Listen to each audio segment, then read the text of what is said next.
in the room, Bucks. Lose it again, 102-100 to the Denver Nuggets. Come on in the room.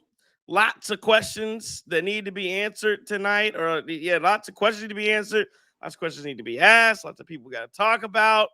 Giannis leaves the game with a calf injury. It looks like there's the Shams things that are going on, and more reporting about Giannis potentially wanting out. Talks intensifying.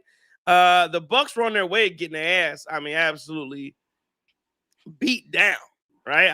This was they were cruising for a bruising tonight, and out of nowhere in that fourth quarter, the Bucks win at 37-24, give themselves a chance. If they had played any bit like they did in the fourth, I mean any bit like that, because Denver was terrible tonight, except for some saves for a couple of them. Strother was good, and what's up, man? Tim Hardaway and Gordon was for a stretch, and then Gordon was okay until he went out.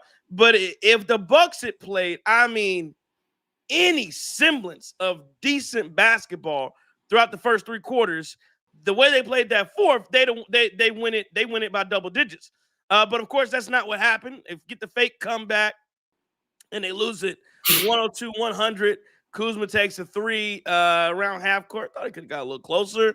I know some people, everybody hates Kuzma, but I honestly, on that last shot, I didn't.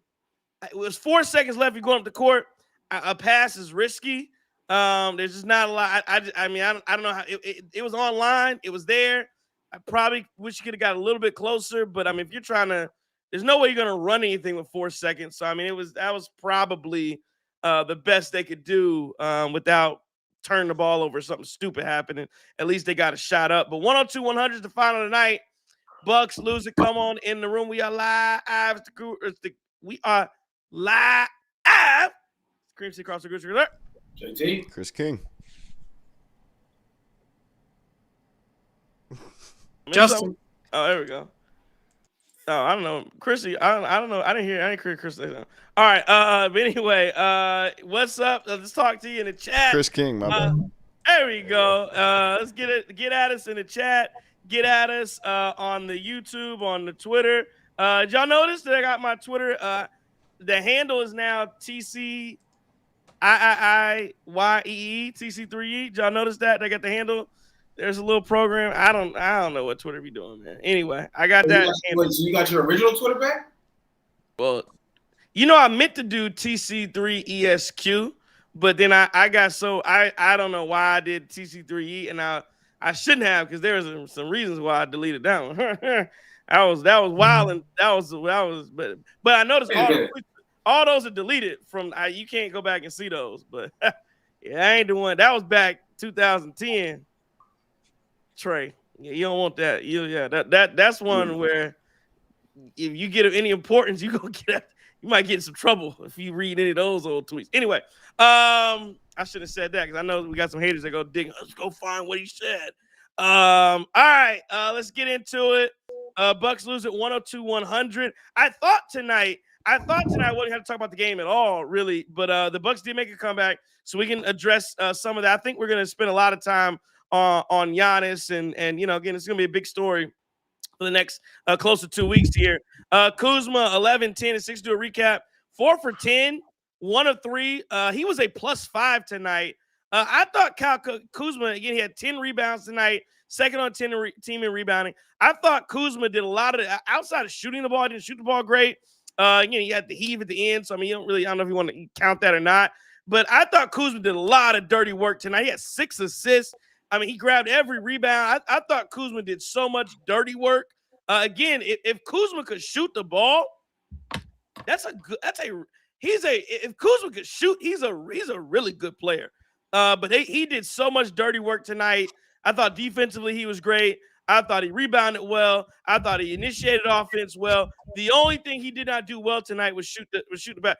Yeah, now Mark goes to empty. Those, again, for a team that cannot rebound, and you tell me I got a guy that got 10 rebounds. No, I totally disagree that they were empty calories. I thought Kuzma, again, outside of, again, when you say trash, outside of shooting the ball, yes, he did not shoot the ball well.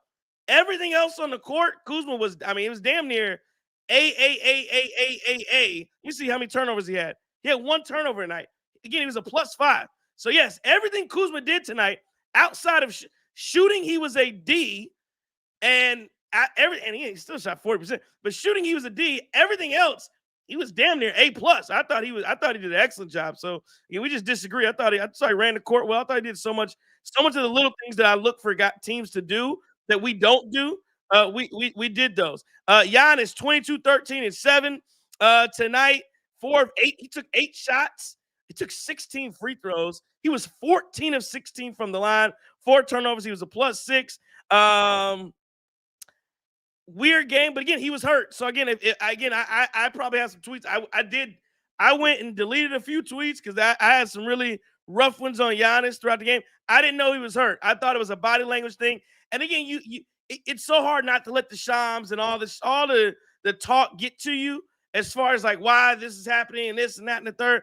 And so you start to think, damn, is Giannis really giving up? Did he quit? All this kind of stuff. And yeah, no, he didn't. He went out there and he played clearly injured. And he gave you 22, 13 to 7 on one leg. That's what he did tonight. And again, the effort wasn't there, but it's hard to have effort when your calf is bothering you. So, and here's the other thing, and like I said, man, I feel bad for some of the things I was saying about Giannis on Twitter tonight, but for a guy that people say quit and all this kind of things and all that, if you have a bad calf, you might as well leave as soon as it tenses up on you. And he didn't do that. He stayed out there for, literally as long as he could tonight. He gave you 32 minutes. He didn't want to come out the game. I give Giannis a lot of credit for going out there and battling through. Miles Turner tonight was good. 17 and 7 rebounds for him. 2 assists, 1 steal. Hit some shots. Gary Harris. And then we get to the bad. Gary Harris, 4 points, 3 rebounds, 2 assists. Rollins had 21, 4, and 1. He took 20 shots, 4, 10 for 3. Basically, the end of the game, in the last 6 minutes of the game, Ryan Rollins was really good. Everything before that, he was awful on both ends. But he had a really nice last 5 or 6 minutes there to close the game out. Had some big shots on the comeback. Amir Coffey is terrible. Cole Anthony did some things in the first. Bobby Portis, 11 points. He took 12 shots tonight. Pete Nance, who everybody, again, people, I just love Bucks Twitter because they anoint everybody so fast. Like Pete Nance all of a sudden became a savior because he didn't do shit. No points, 2 rebounds. He fumbling around the ball. He was just running around out there. Denver side of things, Aaron Gordon, 13 and 6. Najee, 11 and 12. This Julius Strother killed the Bucks tonight. 20 points, 5 rebounds. He was just going up and around, shooting everything, doing all he could do. Pickett with 13 and 7 assists. And then Tim Hardaway with 17. Bruce Brown, 15 points. Again, Denver, just on the game before we get to anything else, Denver came out, it was a ho-hum game. Basically, everything was kind of tied. The first quarter ended 21-21. Denver got on a little run in the second quarter to end it and was up 6 going into the half. And then in the third quarter, they extended that was really where things really fell apart for the Bucks. They extended their lead. And that's where I think the questions about effort and all those different things. You look at the Bucks, they just didn't shoot the ball well tonight. Shot 40% from the field. Denver only shot 40% as well. They were 12 for 39 from 3. Again, they just did not shoot the ball very well.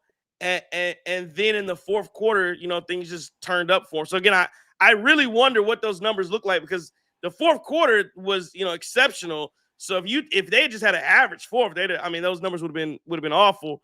But they did get a comeback. They made it competitive. But again, when you get down 15-16, again, don't forget this Denver team was on a back-to-back. The Denver team was on a back-to-back. They everybody was out. So again, this isn't an excusable loss in any means, but this Bucks team is not good. You're at a crossroads. You're trying to figure out what you're doing next. We'll talk about that. But again, that's again, I'm not gonna get too much into the game because at this point, we're getting to the point where you start to call the season over. And then Giannis now with the calf injury, you're gonna assume that he's gonna be out at least 2 weeks, I would think. So you're starting to get into this thing's over territory, and where do we go from here? But that's what happened in the game. Let me read a super chat, and then we'll keep going. Steeler Face 21 says quite possibly Giannis' last game as a Buck. He will miss extended time with a minimum a calf strain. It's time to tank and see what we can get for him. Doc needs to be gone by morning. I agree on Doc Rivers.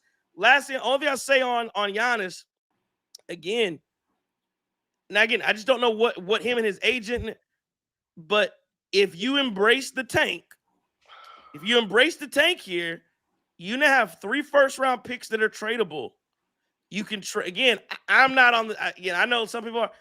I've seen enough from. I like Ryan Rollins. He's not untouchable to me He's not untouchable to me. So if you have 3 first-round picks, you got Kuzma, Bobby Portis, Ryan Rollins. You'd also have AJ Green to trade next year if you want to trade.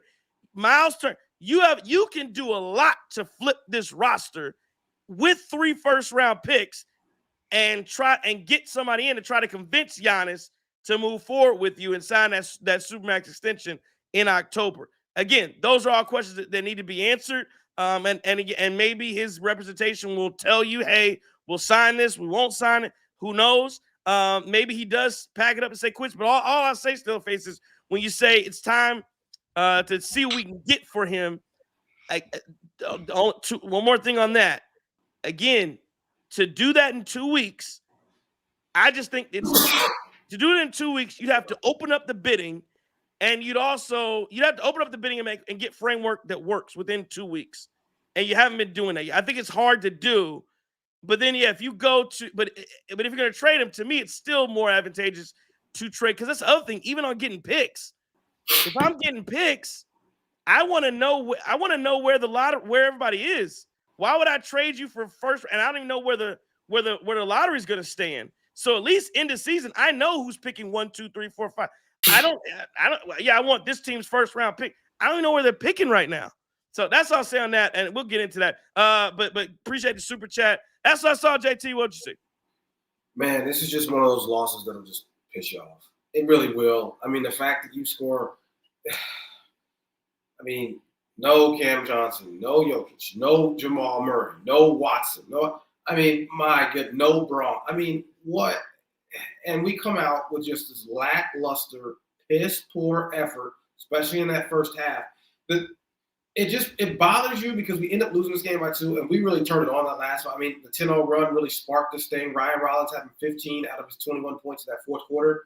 I mean, he was great the last 5 minutes. Ryan Rollins was like, but where was this effort? I don't know. I think what really bothers me is, and I'm not trying to be on conspiracy theory Twitter, I think Giannis was probably hurt before this game, and I think he wanted to play on it, and I think he just wanted to try to play it out, and I think that explains a lot of why when we originally thought he was a bit lackluster or just uninterested, it's like, no, I think Giannis knew he had him. He didn't want to go too hard because he didn't want to further aggravate this thing. And fellas, you can't play with the calf. We all know that. You cannot play with a calf injury. Calf injury can lead to a torn Achilles, and that's not something you want to play with if you're caliber Giannis. But I think to see this team compete, what really angers me is this team, they were competing the last 5 minutes. I mean, to close the gap, going on the run, and then you go, wow, you end up losing this game by 2. If you could have just put a little bit more effort in that first quarter, maybe you wouldn't have been in this situation in the first place. I don't know. The team got down by 23 at one point. So, again, ifs for fits, but it's just frustrating to watch because, again, Trey, you're right. We're 44 games into the season now. We're going to be on game 45. You've got your 8 game. What are we, 18 and 24? 18 and 24, I think that's right? So we're 6 games behind. It doesn't feel like we're really going to close the gap. Now you have another Giannis injury here, and if I'm his people, I'm not rushing back. I'm sorry. I'm not doing it, especially if by the time I come back, we're 10 games behind. We're 12 games behind. But one thing I do think about is the tank. If Giannis is hurt, he's expressed the willingness to stick around. The timing of your trades. I think you touched on this before. But if Giannis is hurt, I think this changes your trade deadline approach. Because when you talk about a market, yeah, it works both ways. It's the market for you to get players, but it's also the market for you to sell players. Maybe you're right. Maybe a guy like Ryan Rollins you make available in the offseason. You say, hey, wait a minute. After you get the full body of work, he keeps balling, you keep giving him opportunities. He shows some good and bad. I'm assuming he's going to put up decent numbers for the year, despite the fact that there's been some rough games lately. Do we do that? Does your rebuild and like you tank here, but does your team rebuild your roster construction? Do you focus more on the offseason? You say, you know what? Let's go here. And when everybody's got their picks, when everybody's got everything, let's see if we can start selling some of these guys to the highest bidder instead of rushing something through in the midseason trying to save this thing. But fellas, I'm a bit worried here because I've said this before. At what point does this team check out on Doc? I think they have. I think these guys are probably playing for each other. I think these guys are playing. I don't think anybody's listening to anything Doc is saying at this point. Hate to do this, but I thought the foul on Miles Turner at the end on Tim Hardaway was bogus. I don't understand that. I thought that was an awful call. I know the announcers said they took. You didn't think that was a foul? I mean, I thought it was a foul. Do you call that though? Last 15 seconds, right? I mean, I don't think it was a foul. Whistle unless it's egregious in that last part too. I mean, was it a foul? I guess if you didn't call it, would have been an awful no call. No, it's just very, very, very frustrating to watch it. And again, we find ways to lose games. Good teams find ways to win. Bad teams find ways to lose. And boy, we definitely found us a way to lose another game against a hapless team. And if there's anything that's going to mar Doc's tenure, if there's any black mark on Doc's tenure here, it's not the lack of adjustments. It's not what the hell. It's not the game plan. It's not the scheming. It's not the rotations. It's the fact that Doc can't get his team up against pitiful teams. And I'm not saying that Denver Nuggets are a pitiful team, but tonight, with all the damn starters and everybody out, your team still can only muster up 42 points and shoot 19% from three and 30% from the field. I mean, come on, man. Like, this is unacceptable. Yeah, I can't keep going on with trying to react to these games and like analyze what's going on anymore because, well, it's the same problems that have happened all year. There's just no plan anywhere. Like, you wonder why Ryan Rollins is getting 20 shots, and it's because there's no plan. It's like they're just rolling the ball out there, and whoever has it on that night. And even if they don't have it, they still get the free will to just go chuck 20 shots. Now it ended up paying off towards the end there for him, but just not sustainable. You start the game 2 of 9 as the lead point guard, getting the most minutes at point guard, getting the most minutes with the ball in your hands. Even when Giannis was out there, he just didn't seem to want to go out there and score. So you live with that result. I felt a lot of the shot selection was bad. I felt, again, no plan offensively. Defensively, I think Denver came in with a really good plan for us. They kind of overloaded the paint. Deron Holmes was in there just sitting there in the lane, and all of a sudden, finally, we got a 3-second call out of it. But yeah, they swarmed again. I think they kind of saw what worked for the Thunder versus us, and you just fell into too deep of a hole. Nobody made enough shots, and even Denver wasn't making shots. Like, even Denver didn't impress me with, and obviously they shouldn't. They don't have their guys in the lineup, but we had plenty of opportunities to just cut into that deficit earlier or try to take a lead when we were hanging around at half and when it was close in the first quarter, but they just didn't do it until it was too late. Finally saw some fight when they're down 18 points, and it shouldn't have to get to that. So that's all really I saw from the game. I would be willing to say it's over after just watching that, after watching that the team has no cohesion, after watching that Giannis goes out there, gets hurt, and we know what this team looks like without him in the lineup. I'd be willing to say it's over at this point. What are we, 8 games again now below 500? I just don't. I don't see it. I have a hard time being confident in any stretch. No matter who you roll out in front of us, Washington, whoever it is, the worst teams in the league, we still wouldn't win 3 games in a row. Let me get to Dustin Wagner's super chat here. He says, if you trade Giannis due to the Bucks not controlling the pick until 2031, you're not looking to tank the next 3 to 4 years. You want 2 to 3 solid young players back for him and 2 to 3 first, but now he's hurt. So question mark. Yeah, again, I think it all, to your point, just depends on if there is a Giannis trade. It depends on the package. I tend to agree with that. Yeah, you'd want, to me, I would probably go for the players versus the picks. I don't trust this, and I don't know that John. That's the other thing. The other thing about self-preservation, I don't know that if John Horst trades Giannis, what guarantee? And that's the other thing we talk about trades and what guarantee is? Do you think that John Horst is going to get to see this whole thing through? I don't think. Will you trade? That would be one of the last things you get to do as the Bucks GM. You're gonna get to trade Giannis, and you might get to fire Doc. I don't think you get to see. You don't see that light in toes is dim on John. I don't think you get to make one of those picks. That's so when you talk about get picks and we're gonna get all this for friend. You ain't getting. You're setting up the next guy. Is what you're doing. So I don't know that it's in his interest. So anyway, I just. That's what I think there. And here, the other thing is, somebody said, take the heat back. I'm sorry. That's the last thing, and I'll let you go, Justin. Love Giannis. Love everything he's done for the franchise. Zero interest in sending him where he wants to go just because. Zero interest in sending you to New York because you want to go there, Miami because you want to. Why would I want to send him to Miami and watch him run over the East and play? And I got to play against him next year? Hell no. Nah. I wouldn't even entertain any Eastern Conference team. If I trade you, you're going West. I wouldn't even entertain it. Anyway, that's all. Appreciate the super chat, Dustin. You're not gonna get the Luka Anthony Davis ordeal for Giannis. Yeah, no, absolutely not. Well, Doc said that Giannis hurt his calf. He thought he was favoring it the entire second half. He asked the medical team 5 times what's going on. But Giannis was adamant about staying in the basketball game. We didn't make a lot of shots.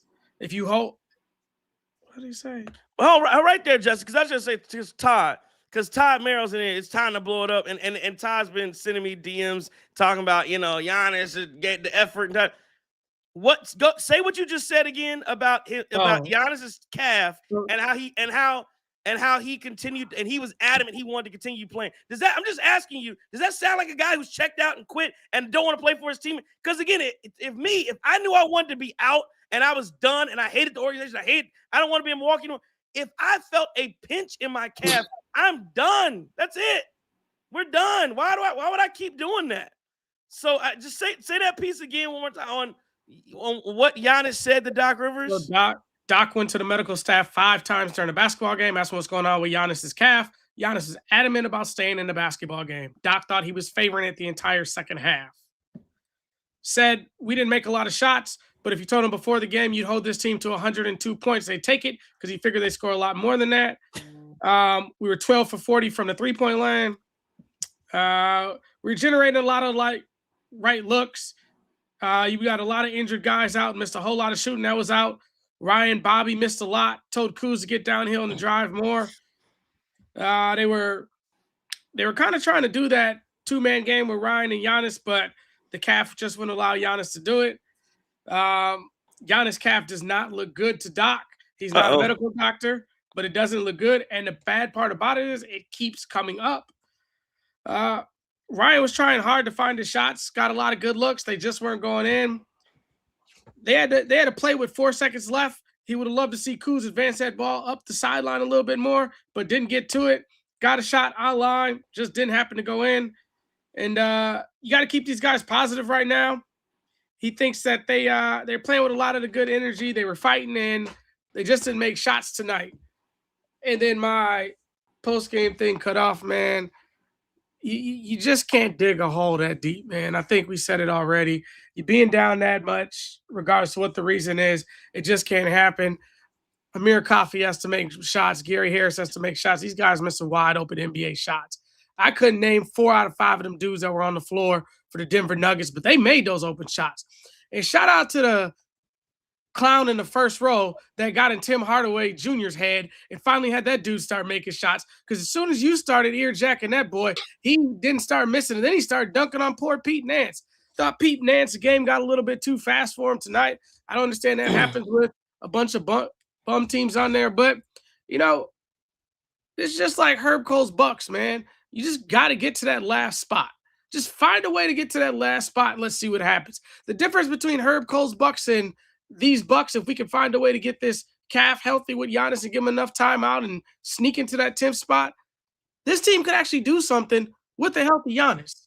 The key is he healthy? And what can we do to get him healthy? Because I think rushing it back and aggravating this, we don't want to see him like Damian Lillard, Tyrese Halliburton, or Jason Tatum this year. So we got to slow play it. But, I mean, I can't give up till we mathematically eliminated. So I'm going to stay in the fight with him, and hopefully they'll keep going. So look, so what recovery, what for this injury, for Giannis' recovery, if it's more than 2 weeks, he's going to be out. Do you think the team just embraces the tank at that point? Or like, yes.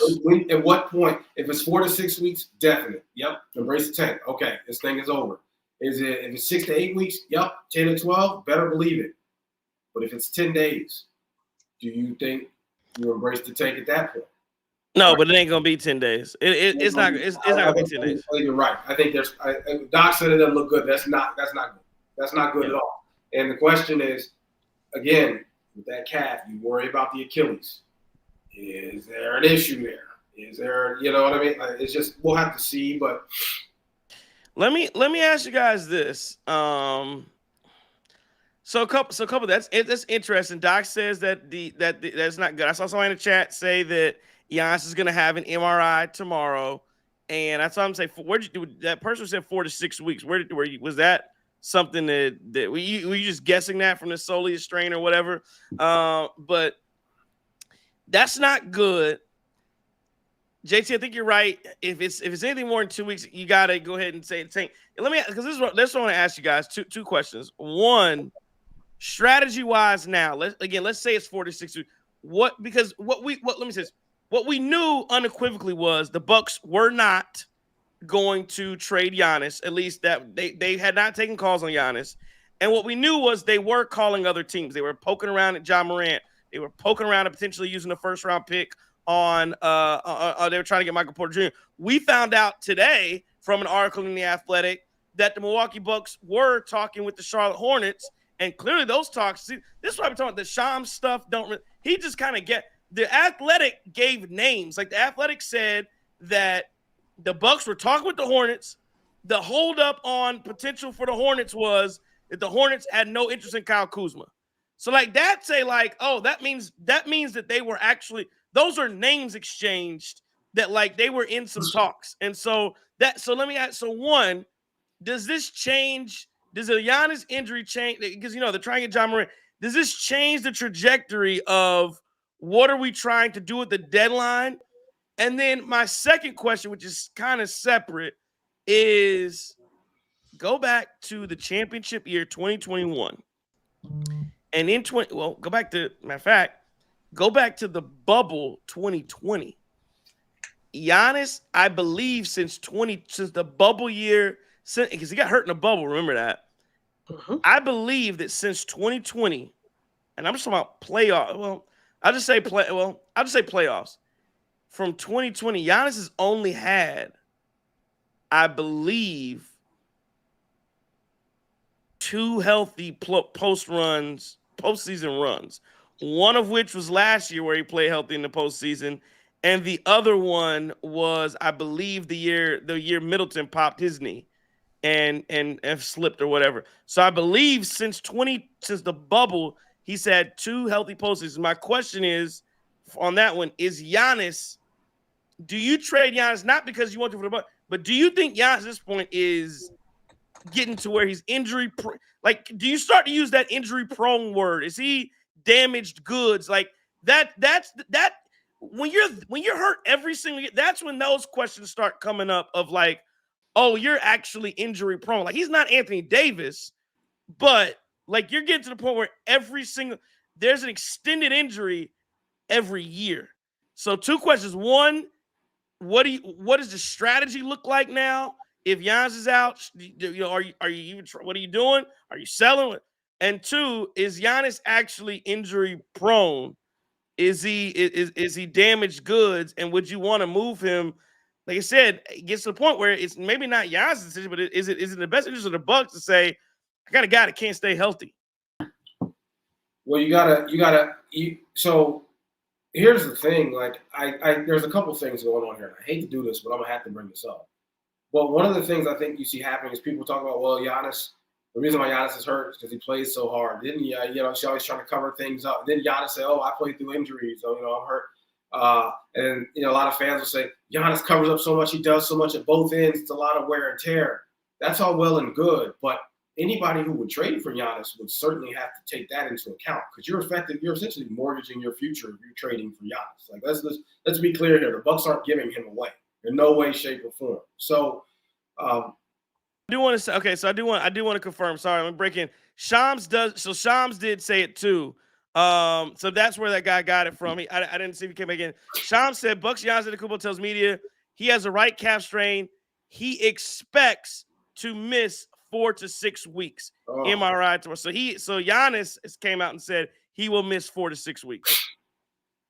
Breaking news. Hey, we got to get a little horn for breaking news like that, or for up to the beat. We got to get something there. Yeah, we get some Giannis soundboards. is expecting 4 to 6 weeks. Yeah, I think at this point, okay, the tank is real. So now, that's real. That's real. Now the question comes down to, all right, what are your biggest assets? Bobby Portis, okay. Do we give him a chance to play out the season to raise the ceiling on the highest bidder? Do we say, hey, we hanging on to most of these unless we get someone who we know we're gonna roll with regardless in the future? Do we sit on a lot of these guys and go, hey, let's see who can increase their value and see how we can maximize this thing?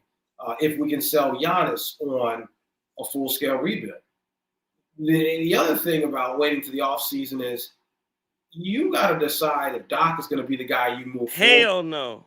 Right. So then that's the next question that you ask is, okay, well, wait a minute. Let's figure out who's going to be running this thing. Let's figure out who this coach is going to be, styles, players, figure out who fits in whose system, and who doesn't.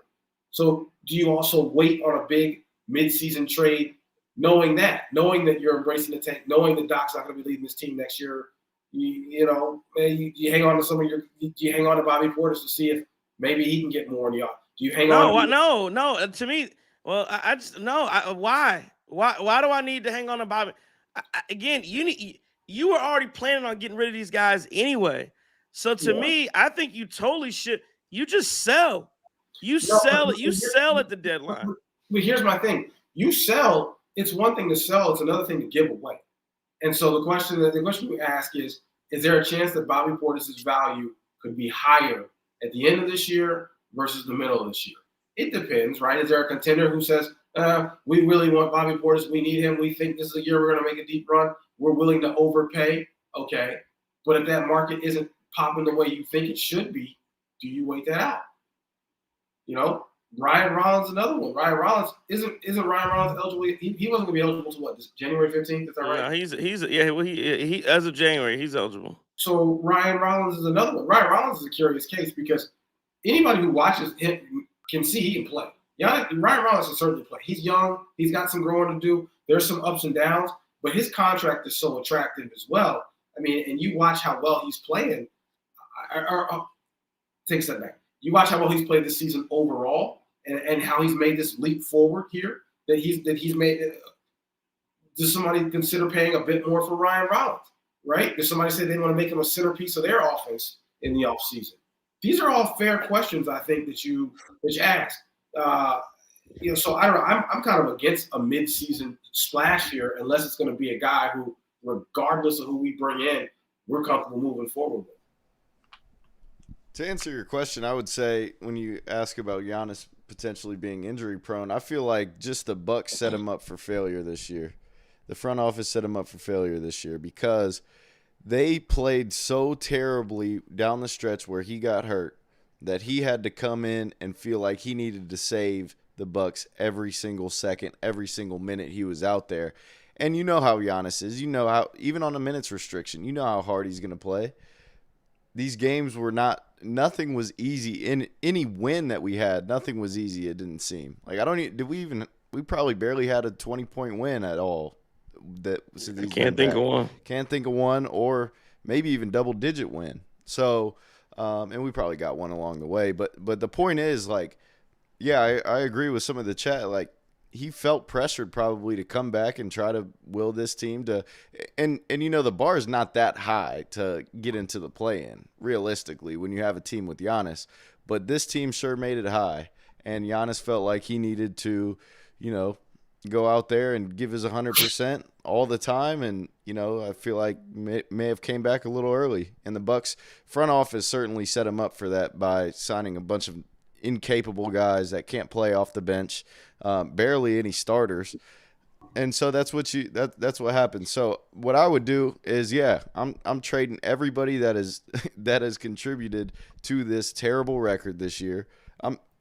Miles Turner not off the table. I'm sending him away. I'm sending Bobby Portis away. I might send Ryan Rollins away, depending on what the return looks like. Set us up for the future a little bit there too, and you could probably get some value out of that. So look, nobody's off the table. Kyle Kuzma can go. Everybody but Giannis. We'll keep him until the summer. See what happens. See what shakes out. Lottery shakes out, and then move from there. So let me ask you guys this question. And again, I hate to do this because he's hurt.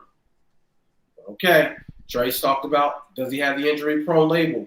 You're seeing him miss significant time every season at this point. What point do we say we're gonna sell you on this vision? We'll get the Supermax. We're gonna do all this stuff, but in return, we're gonna need you to stop with this grease. We're gonna need you to stop with this. Your body shows it can't hold up. You're not here. You're not available. You're not available. I don't think 6 weeks in the offseason is helping anyone in this franchise. Do you shut that down? Because the issue is you're not going. You can request you shut it down. Reality is, an NBA superstar. You can't tell them he gonna go somewhere where they're gonna let him do. If he wants to do it, remember he's the one who said that coming in third in Greece was bigger than winning the championship for the Milwaukee Bucks. So if that's his mindset. I don't know how. Yeah, you tell him he can't do it. I'll play for somebody. I guarantee you, any other team would. So the Bucks, I think they're just a bit hampered in telling him that he can or cannot play in Greece. You remember they've had doctors go out there. They've tried to pull him out of certain games, and do things like that. But I don't know how you can. I think it's one of those things where you're Giannis gonna have to come to that realization himself that it's a bad look to go out there and play. Mac Two-Man says Giannis loves Greece more than the Bucks. Yeah, he does. What I think it's a little twofold though. I think it's a little twofold. First off, with the trade deadline, I mean, you still make moves because that's what you were set up to do. And if you feel like Ja can come here and Ja can win basketball games and Ja's a cornerstone you can build off of, bring him here. Take a shot at it. Because at the end of the day, and I think I forget the homie's name on Twitter that we were going back and forth with today, losing Giannis from an economic standpoint from the city of Milwaukee shouldn't be an option. And all this trade Giannis and we're like, and half the chat's like trade him and stuff. The dude said in an interview he wanted to retire a buck. I don't know when he's ever lied to me other than whatever. So let him stay if that's what he truthfully wants to do. Bring in someone else here. Let's see if they can get this team going up better and get wins. I mean, you're going to have to move guys, but you were doing that before. As far as letting them play in Greece, I mean, I agree. That's part of the reason why the chemistry didn't work with him and Dame, because he wasn't here enough to be able to play with Dame and to get that cohesion together. And if he's not going to sacrifice some of that Grease ball and you're hurt every other year, it seems like, you got to pick and choose, and we're the ones on the hook for $68 million and 80% of this contract. I do think that Horst built this team, and honestly, I'd be a liar right now if I sat here and said in August and October and November, once this team was built, that it was a bad basketball team. There's one guy, I think he was on the radio with Sparky today, though. He said as soon as the Miles trade went down, that Miles was not a good fit for the Bucks. That's one of the only guys I heard saying it. And then I thought Gary Trent Jr. would make a step forward. Clearly he didn't. I thought that AJ Green, well, he's hurt, so you can't really blame him on that. But I mean, I just think you got to find a way to get to 9 or 10 at this point. Somebody in chat, I get a super chat too, but somebody asked about the Bucks protections and these draft picks. So 2026, the Bucks owe a pick swap to the Pelicans. So that means that New Orleans can choose to swap its own pick with Milwaukee's, and the Bucks would have no say. So they own that swap. Should the Pelicans choose that route, the Bucks will then select where the Pelicans pick landed in the draft order and vice versa. So either way, the Bucks will pick in the first round. So I mean, so basically, what that's saying is if the Pelicans if the Bucks are worse than the Pelicans will take that pick. Bucks take the Pelicans pick. If the Pelicans are worse than the Bucks, the Pelicans will keep that pick, and the Bucks will keep their pick. Is how that would go. Doesn't that pick go to Atlanta and they have the choice on that? I thought. No, the 2026 pick is a swap with just New Orleans. The second round pick goes to the Bucks, and they so as far as second round goes, the Bucks owe their second round in 2026 to either the Magic or the Knicks, depending on how high in the draft it lands. 2027, the Bucks won't have a first round pick in 2027. If it's top 4, it belongs to New Orleans. If it's outside the top 4, it will either go to the Pelicans or the Hawks, depending on if the Pelicans' own pick is better. If it is, then that's when Milwaukee's pick goes to Atlanta. So Atlanta doesn't come into the equation until 2027. And then if not, New Orleans will send its own pick to the Hawks and keep the Bucks instead. And then the Bucks owe their 2027 second rounder to the Philadelphia 76ers. So in 27, the Bucks aren't picking at all. So just for the next 2, so the Bucks will have a first round pick in 2026. We'll see how far that lands. So all you people that are saying like, oh, you can. Well, that's the other thing. Well, now that we hear that goes to the other thing about the tank, and because it doesn't benefit you to be any worse than New Orleans. So really now you're looking at New Orleans, and if you get lottery top 5, well, I don't know if that. Let me see. I don't believe there's any protections on that 2026 pick. I don't believe there are any protections on it. So yeah, if you somehow hit the lottery and you're a top 5 and New Orleans finishes 7, you're not picking there anyway. New Orleans can take that pick. So it really doesn't behoove you to be any worse than New Orleans this year, is what I'm saying. Let me get to the super chat. Another one from Dustin. Appreciate the super chat. He says, come on. He says, with Giannis' injury, you need to get younger, hungrier, and more athletic. Dustin, didn't we get younger and more athletic this year? And that did not. Didn't we get younger and more athletic this year? KPJ, Rollins. We brought in AJ Green is in the starting lineup. Kuzma in for Middleton. Miles Turner in for Brooke Lopez. We got younger. We got more athletic. It didn't work. He says you go after guys 26. Okay, so you're saying significantly younger. 26 years or younger who could be part of this team for 3 or 4 years. Nobody we get is saving the season anyways. I agree with that. That's why I saw some people saying John Morant. I just don't see it. I don't see how that makes sense or why you would do that unless you had those assurances already from Giannis that he's going to sign the Supermax. If you had that, maybe that's one thing, but it certainly doesn't sound like that's going to happen. And I'll say this as far as people, I saw somebody in the chat saying you don't think this injury help would make teams trade. If you know Giannis is going to be out for the next 4 to 6 weeks, hold on. When does that mean you come back? 4 weeks means you come back in March. Well, no, we're at the end of we're at January 24th. Yeah, that means you come back the 1st of March. If First that's week of 4 March. weeks, if that's 6 weeks, that's the end. That's the couple weeks into March. And then that's just he was already on a minutes restriction before you had him there. So can Giannis even help you this year? Can you realistically trade for Giannis and know for a fact he's going to be ready to play full tilt in April when the playoffs start? I have no idea if that's true. Yeah, there's no way. Yeah.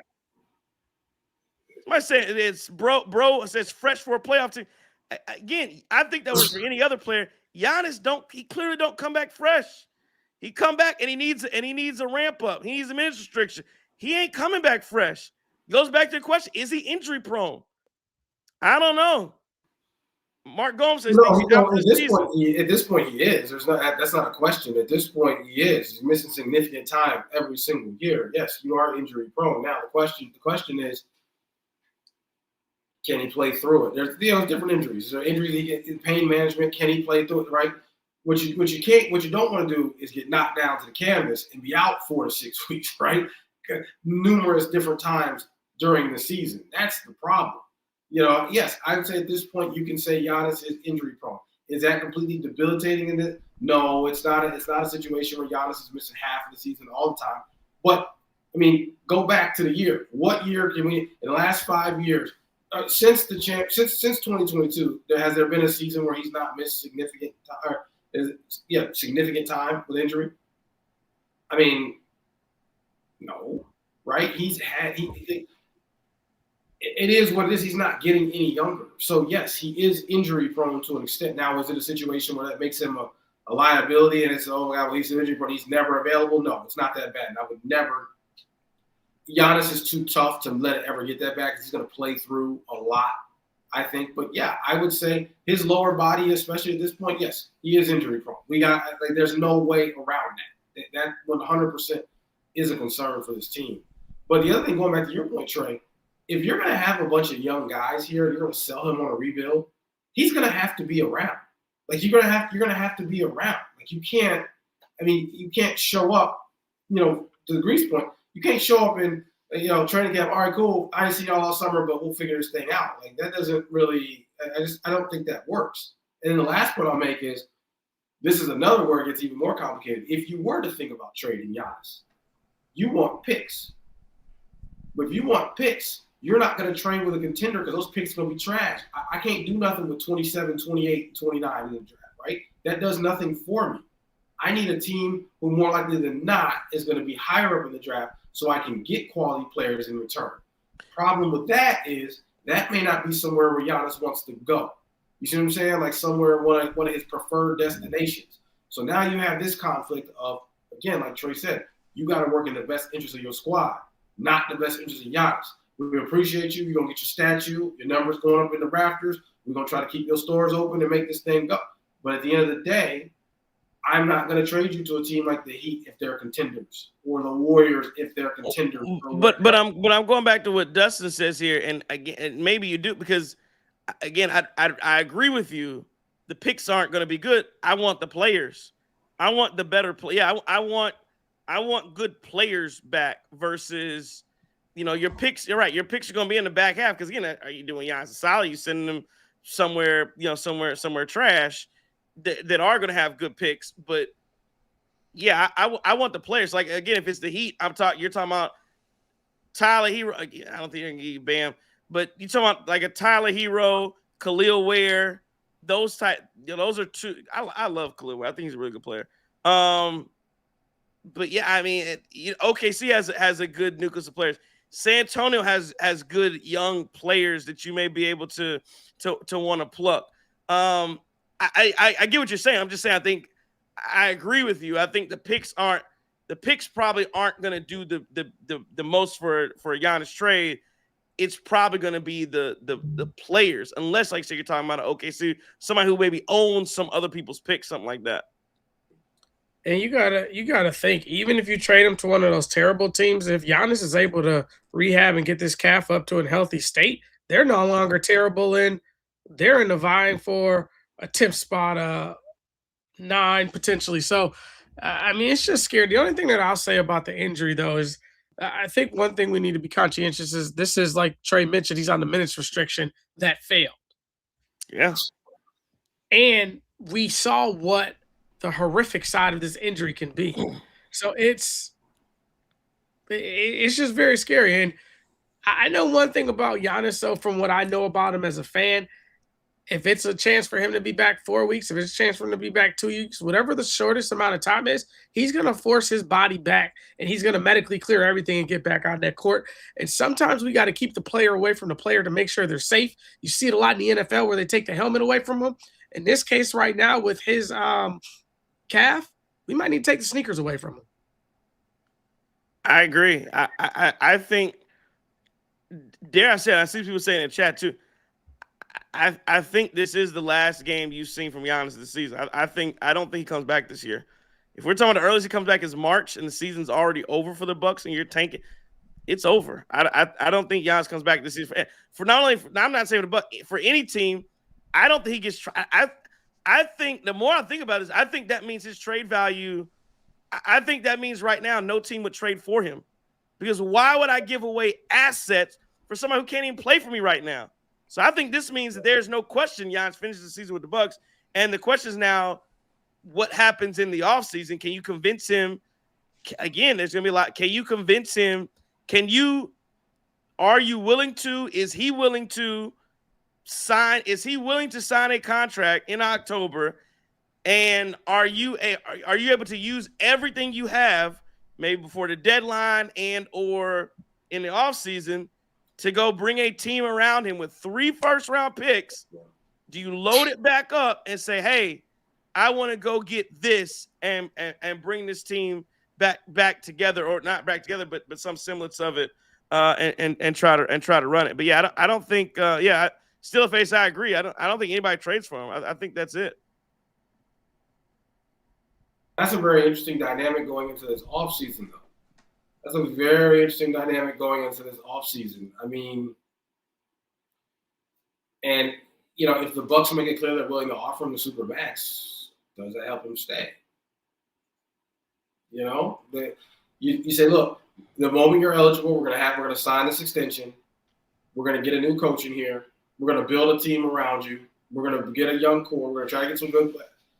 I don't know. This is very interesting. A couple of Twitter chats just talking about Doc Rivers as well, and I think the reason we haven't been really drilling that into you guys is the fact that, look, we've talked about Doc Rivers. He needed to be fired 3 weeks ago.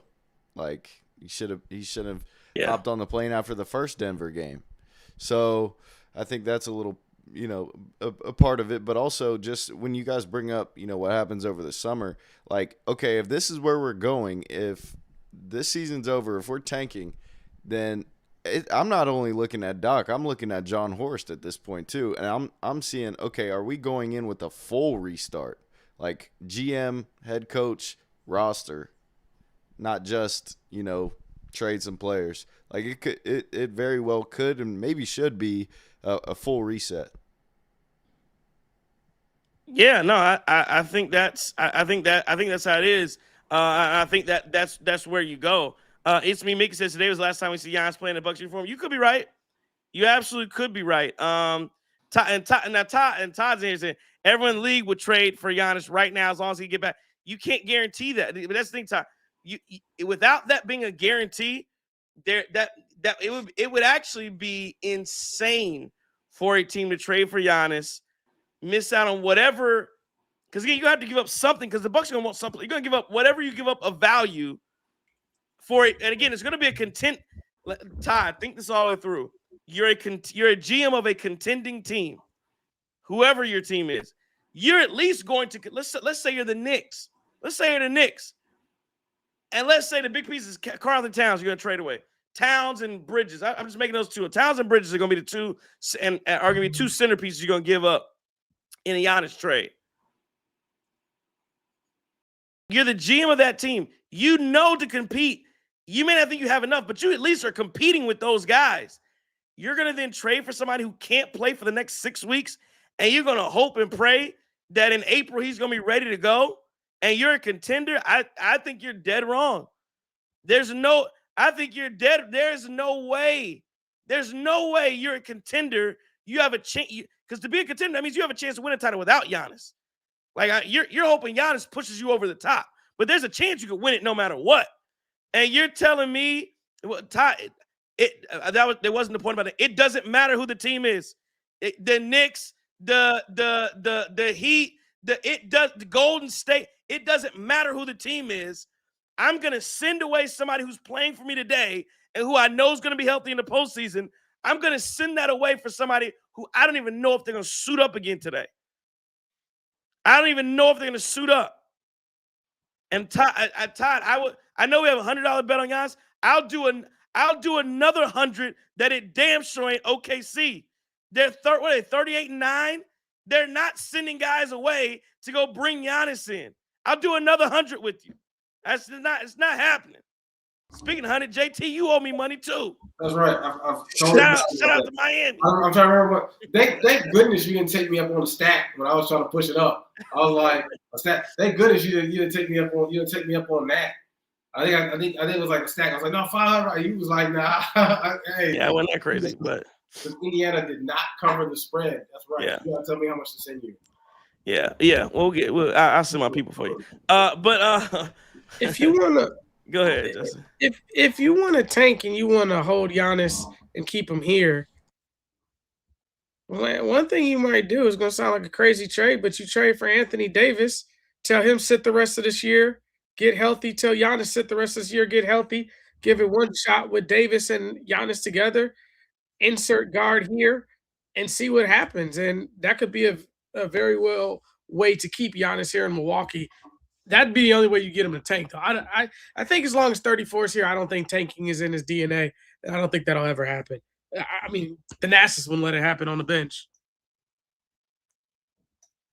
It's a decent idea, but AD again talking about two injury prone guys now. Yeah, I just don't. I don't see it. I don't see it. More super chats. NYC Randy. I went to AP, spent $200K. They sold me the Frost Rainbow face.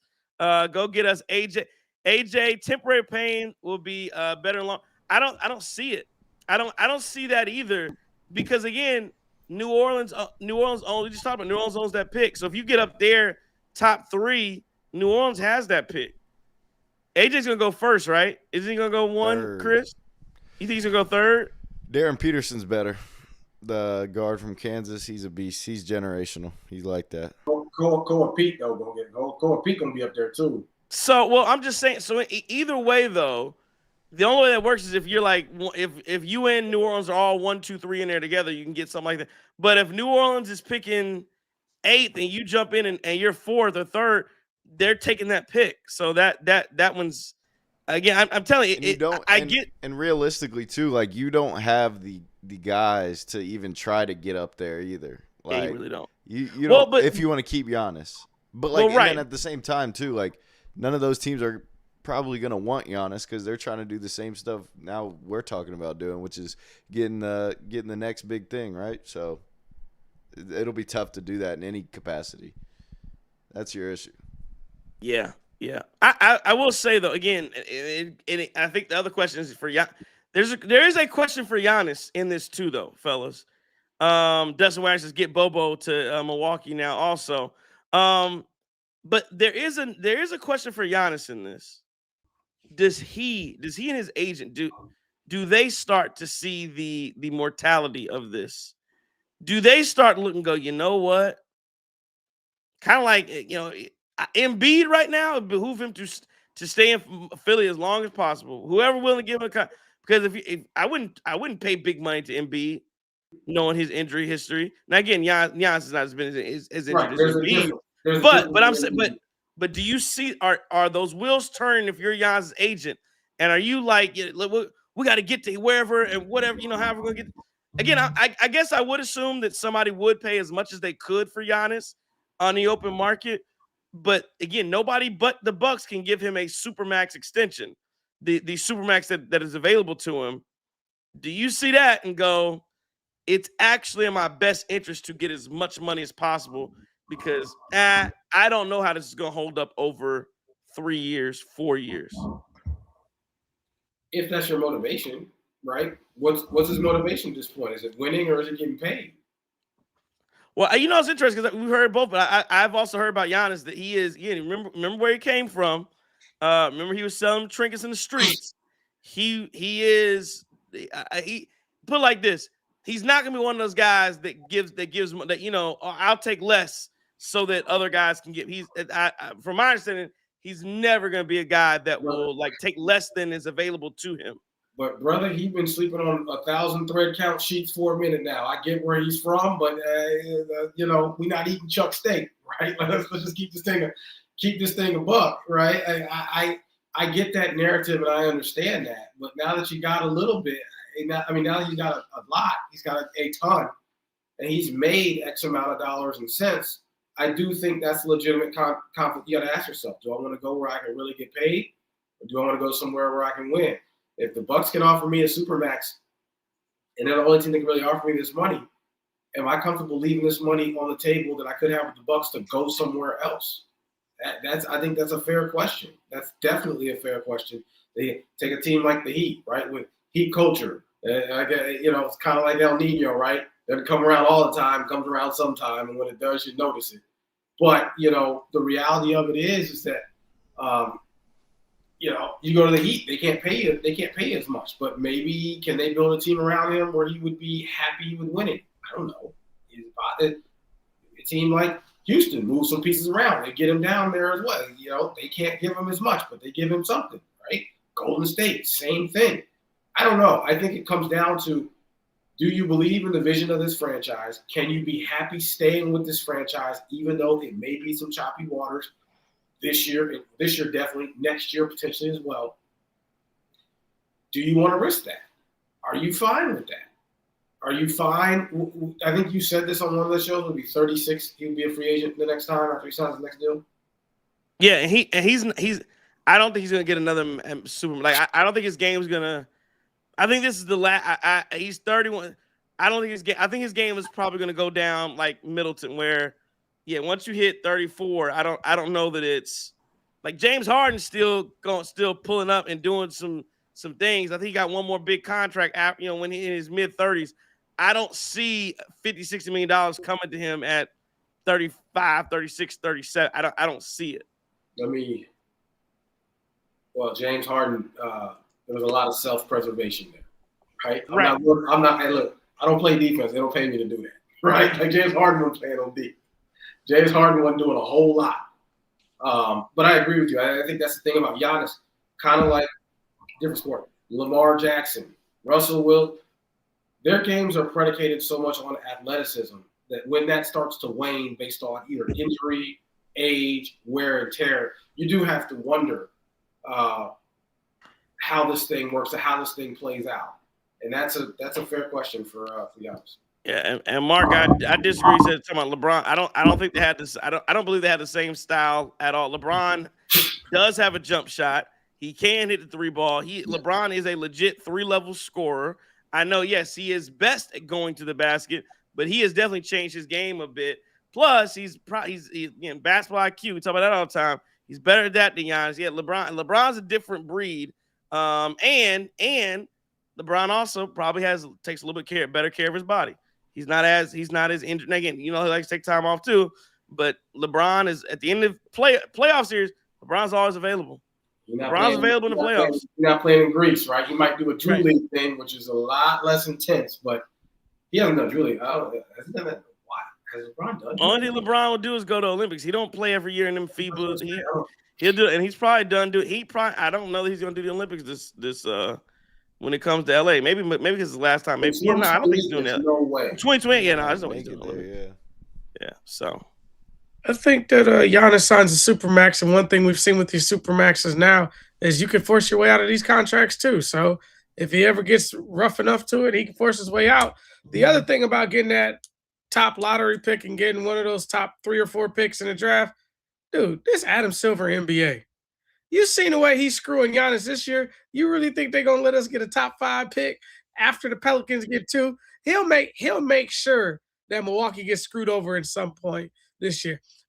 What baffles me though, when you look at guys like Malik Bridges, 5-1s, 4-1s, whatever he went through, you got a couple picks that Miles Bridges is being talked about shit for, and all these other guys and all these picks.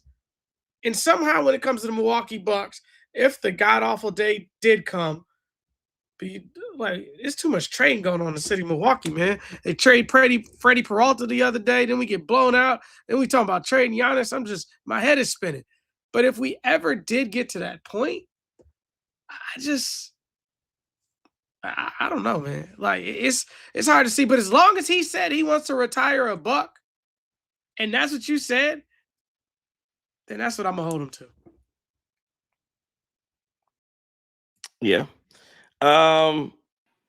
Yeah, that's sweet. I mean, again, that's we love to see it. It's interesting how this thing's gonna play out. Chris Haynes tweeting out that just talking about the All-Star game. Adam Silver's gonna need to pick a replacement, looking for different I don't see anything else. Okay. So I didn't see that. So the quote was the quote was, I popped something in my calf, in my soleus something. They'll probably give me protocol 4 to 6 weeks that I'll be out. So I don't know what that MRI is gonna say, but he's saying that they told him he popped something in the so I don't know what that means. But yeah, that's interesting how that how that breaks down for Giannis. Let me see. I got a super chat in here. Ryan Lucas LA says Reeves salary 2032 first and 4 first swaps enough. No. Do I want Reeves salary? No, that's not enough. He's gone next year. What's his contract situation like? I think next year he could leave. He could opt out, if I'm not mistaken. And there's no way that cat would come over here from LA to Milwaukee, have to put everything on his shoulders, and opt in to stay for that for another few years when he can sign off and go to another contender and play a role and be the best role player currently in the game and potentially win a championship. I just can't see it. Yeah, I know. Well, Reeves wanted to come to Milwaukee back when he was undrafted free agent. Him and Derry Bird, exciting whites. Yeah. Rick Ham says pop usually means a tear. Do you guys? I think they would have known if he tore his Achilles though. Wouldn't they have known that? Would they really? Maybe it could have been another ligament in his calf. You can partially tear your Achilles too. Yeah, maybe that's something else. You can, but you can partially tear your Achilles. Now that's very painful. Dame, Halliburton, and Tatum. I don't think either one of those three walked off the floor with it, right? Yeah, I don't think so. But again, it goes back to what I say before the show started. If he tears Achilles, now yeah, I hope he didn't. If he tore his Achilles, Giannis is a buck for life. I think they give him the Supermax in October. That's true. And yeah, this thing rolls on. The mortality stares him right in the face, and he goes, "I will. When can I sign? I will sign today." If he tore his Achilles, he will sign that today. That is true. That is true. And you ain't got to worry about Giannis going nowhere. He'll roll through a rebuild, all that. He'll be just like Dame, sitting around there rehabbing and chilling. All right. Let me ask you one more question before we can get to, because I got some things I want to ask you guys and look around too. And I know it's late. But one more question. I ask this. So what happens end of the year? What I'm not asking what you want to happen. I'm asking you guys play it out. What happens throughout the end of the year? Do the Bucks sit pat? Does Giannis get traded? I'm thinking no. Do they trade Bobby? Do they trade? You're telling me bring out your crystal ball. I want to go around the table here. I ask you guys in the chat too. Not what you want to happen, not what you think should happen, not what what in your realistic eyes, knowing that John Horst runs the team. Again, maybe he fires Doc, maybe they fire John Horst. You're telling me what you believe will happen and how the year ends for the Milwaukee Bucks as of today. Do they make the play in? Do they go full tank? Do guys get traded? Do you bring in a John? What from now on? What exactly takes place throughout the end of the year? Yeah, let me go first since you already know what I'm finna say. Go ahead. Yeah, you go take it. So I think we make that trade with Memphis. We bring in Ja Morant. We send Kyle Kuzma down to Charlotte with one of those other first rounders, and we bring in Miles Bridges. I think it's Bridges, Morant, and Giannis as whatever this big three is we have. And I think we get to that 10 spot, and then we get to we make it out, and we upset whoever that is in the first round. Chris face for killing me. I don't want Demetrius. I don't want Demetrius. I'm not. No. I don't think we need to do that at this point. We are not desperate because Giannis is out. and now the expectations are way lower at this point. I mean, honestly, the way this team is played, if this team did make the playoffs, maybe even the play-in, I mean, I'd be floored. I'd be impressed at this point, right, with the way this team has played. I think one of Bobby, Kuzma, KPJ, Rowlett, Miles Turner, I think one of them gets traded during the season. I think if there are multiple trades of those guys, it happens in the offseason at this point. But I think that I don't think we go full fire sale now. I think that's after the season. But, I think one trade. I don't think that blockbuster trade is coming. I don't think Michael Porter Jr. is coming. I don't think Zach LaVine is coming. I don't think Ja Morant is coming either.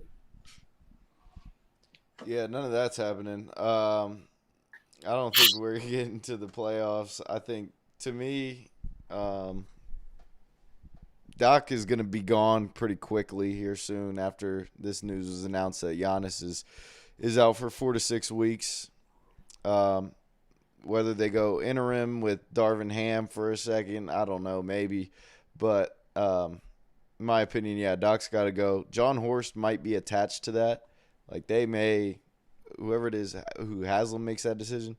So, who knows? But those two, I think those are probably a package deal.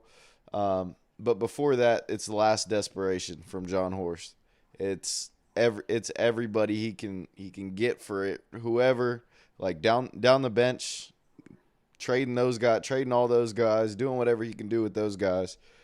And then, you start to see Kuz and Bobby get packaged. They're gone. That's what I would think would happen. And I think they would stand pat on KPJ and Rollins this year. But I think when it gets to the summer, that might be open as well. No playoffs. No playoffs. No playoffs. JT, what you got? I think the reality of it is no playoffs. We are wrapping the season up early.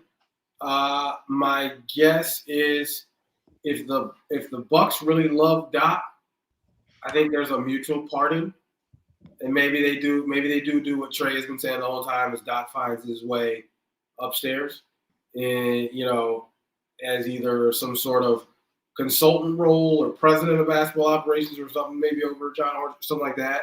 I think that's what happens, but I do think that this team is not going to make the playoffs, and you will not see this Bucks team in the postseason this year, which is unbelievable to say because we've been in the playoffs a lot recently. But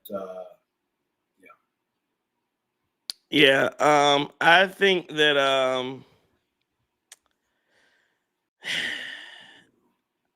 I think Doc Rivers gets fired. I don't think Doc Rivers makes it the rest of the year, or fired, or front office, whatever that is. I think he's gone.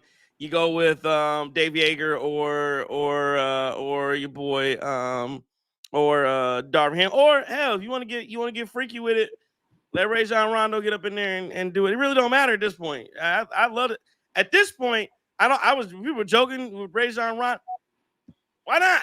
I don't mind it. I thought, hey, Tom Crean, what you doing, big dog? Come on, and let's lead the troops. You want to take the Jeff Saturday approach and get an intro coach? It's over. It's over because this thing I'll figure it out in the offseason what I really want to do.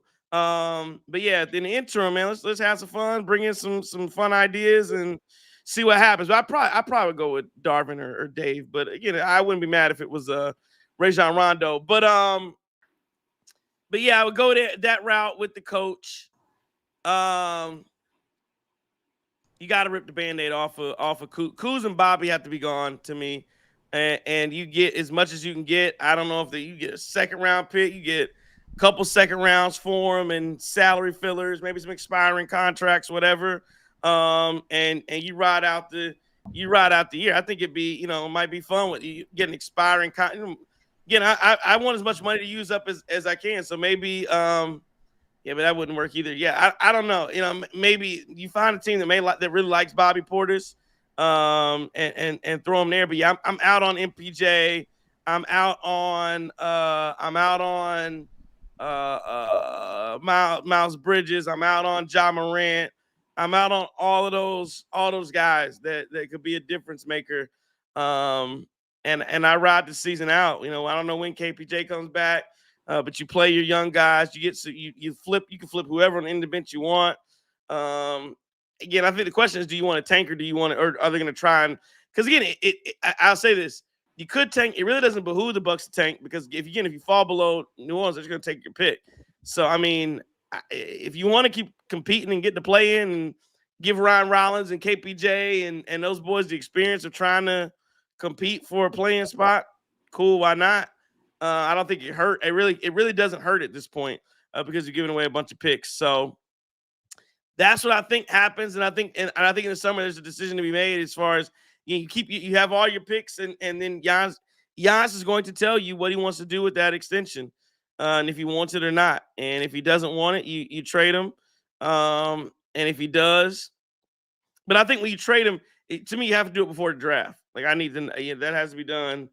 I wouldn't run that up to before the season. I would need to have clarification on if he's going to sign that in October. Okay. We want to Steelers faces. We want to just miss the play-in or lose the play-in. That way, basically guarantee fifth if New Orleans wins the lottery. Yeah. Something like that. Desiree says New Orleans is a compact top 6 pick. But again, I see what you're saying. But again, they do all these. I never know how these ping pong balls work. So I mean, I know you can finish a certain place and then somehow you don't get the best pick. So it's kind of weird how that goes. All right, y'all want to I forgot. Let's see what Twitter's saying today. Give me a second here to find what Twitter was on. There's all these tweets here. Okay, here we go. Let's see what Twitter. I say 5 through 14 is reverse order. Okay. Oh, I see what you're saying. All right. The Wisconsin kid says, I just seen the video. Not good for Giannis is all I'm going to say. We may have just seen his final game as a Buck. At Sunk 345 says, get to the offseason, fire Doc, get a new head coach, possibly GM. We'll know for sure. Have a top pick, and we'll be in prime position to retool the roster.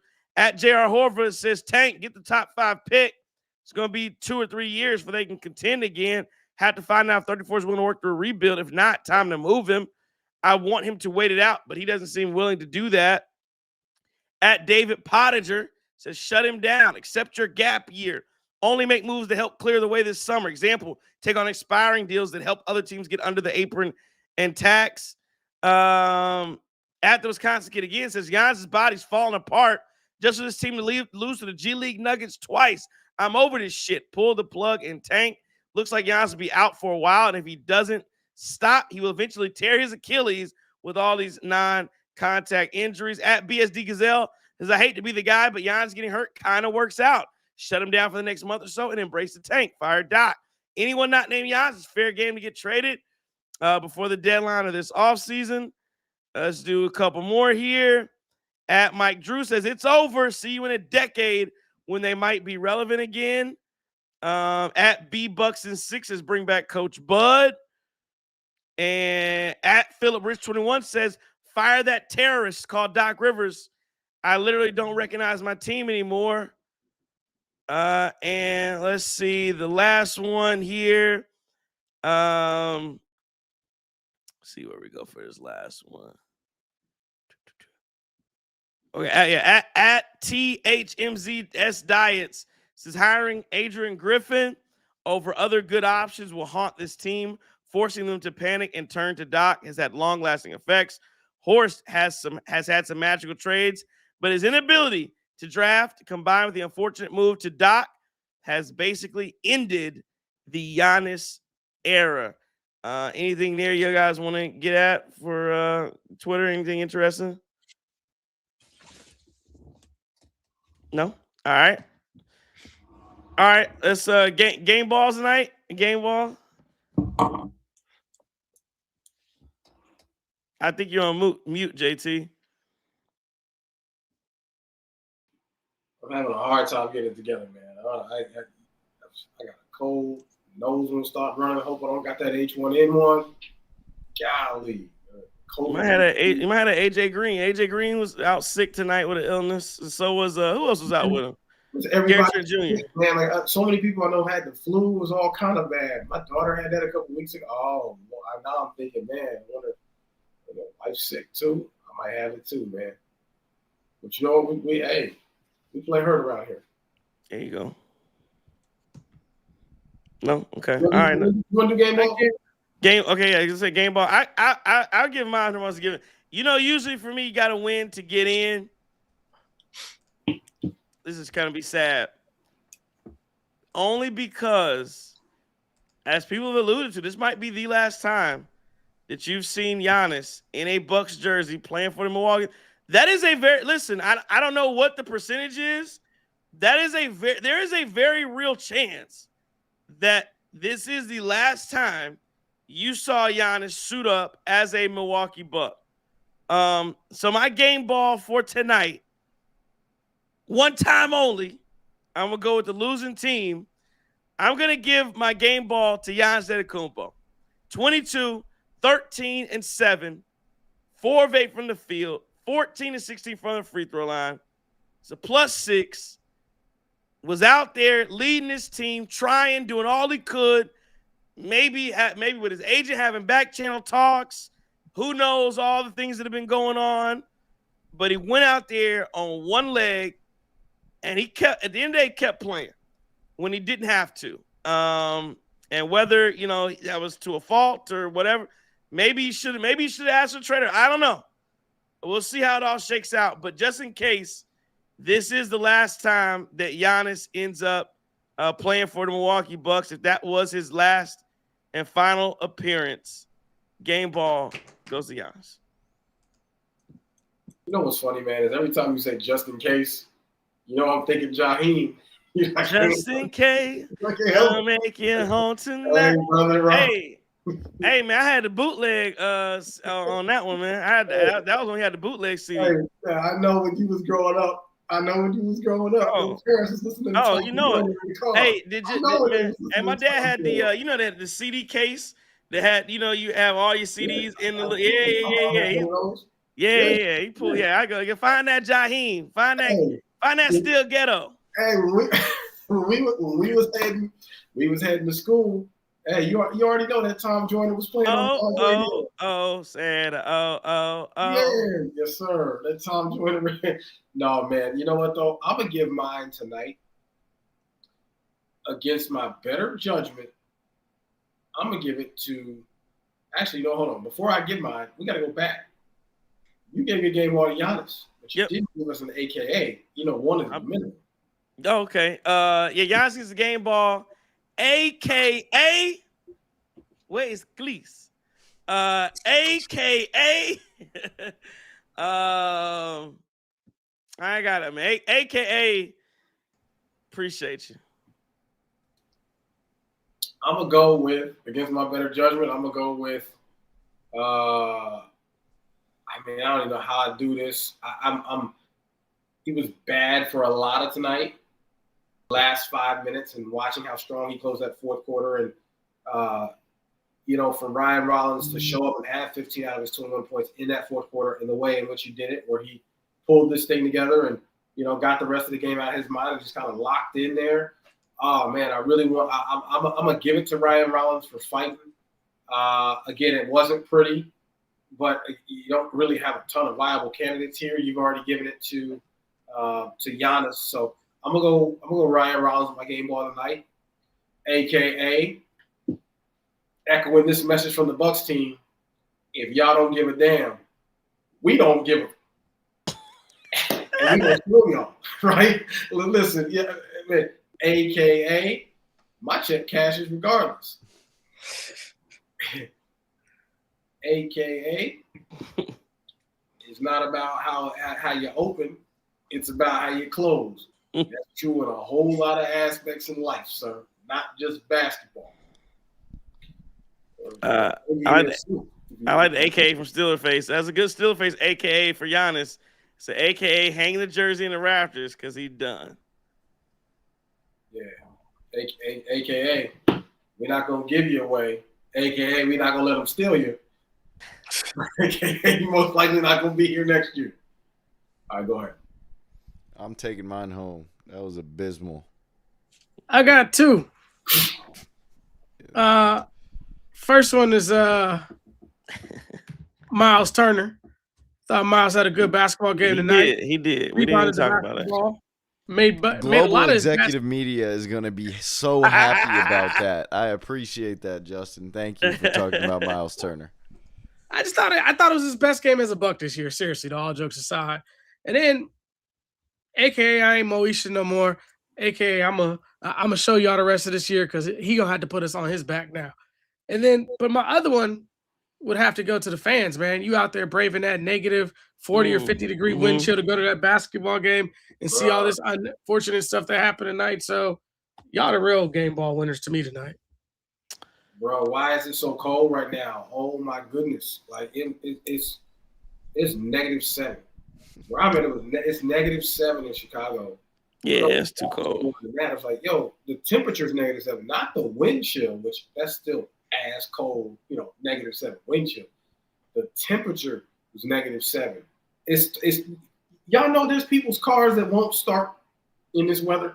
Can you imagine if you had to go to work and you kick your car out there 8-9 hours and your car won't start?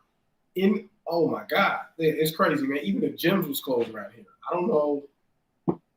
Why is it so cold right now? What is this? Yes, it is. It is very cold. Cold. Got a cold front. It's about to be an ice storm in the south. So yeah, man, it's gonna be interesting. A Young City 4241 says Giannis is stubborn. He's already talking about coming back in February. Where did you see that? Was he talking about it in and who was he talking about coming back to? The Bucks, or was he talking about? Give me if you got a quote on that, let me know. All right, let's go. Let's see what happened around the NBA. Let's look around. Rockets beat the Pistons tonight. That was the game on before. No, was that the game on that was before the Bucks on Prime? I think it was. Right? I think it was. Hawks beat the Suns. Celtics beat the Nets. Cavs 123-118 over the Kings. Pels beat the Grizzlies tonight 133-127. The Pacers beat the Thunder. Interesting score there, 117-114. Nuggets, of course, beat the Bucks, and the Raptors. Raptors beat the Trailblazers tonight, 110-98. I wanted to ask you guys this because I wasn't here for it. Y'all wasn't on the other day. Did y'all see? Did y'all see this picture of Meghan Trainor? Pull it up, send that to the chat. You talking about the girl that sing that all about that bass? Yeah. So I'm just saying, no.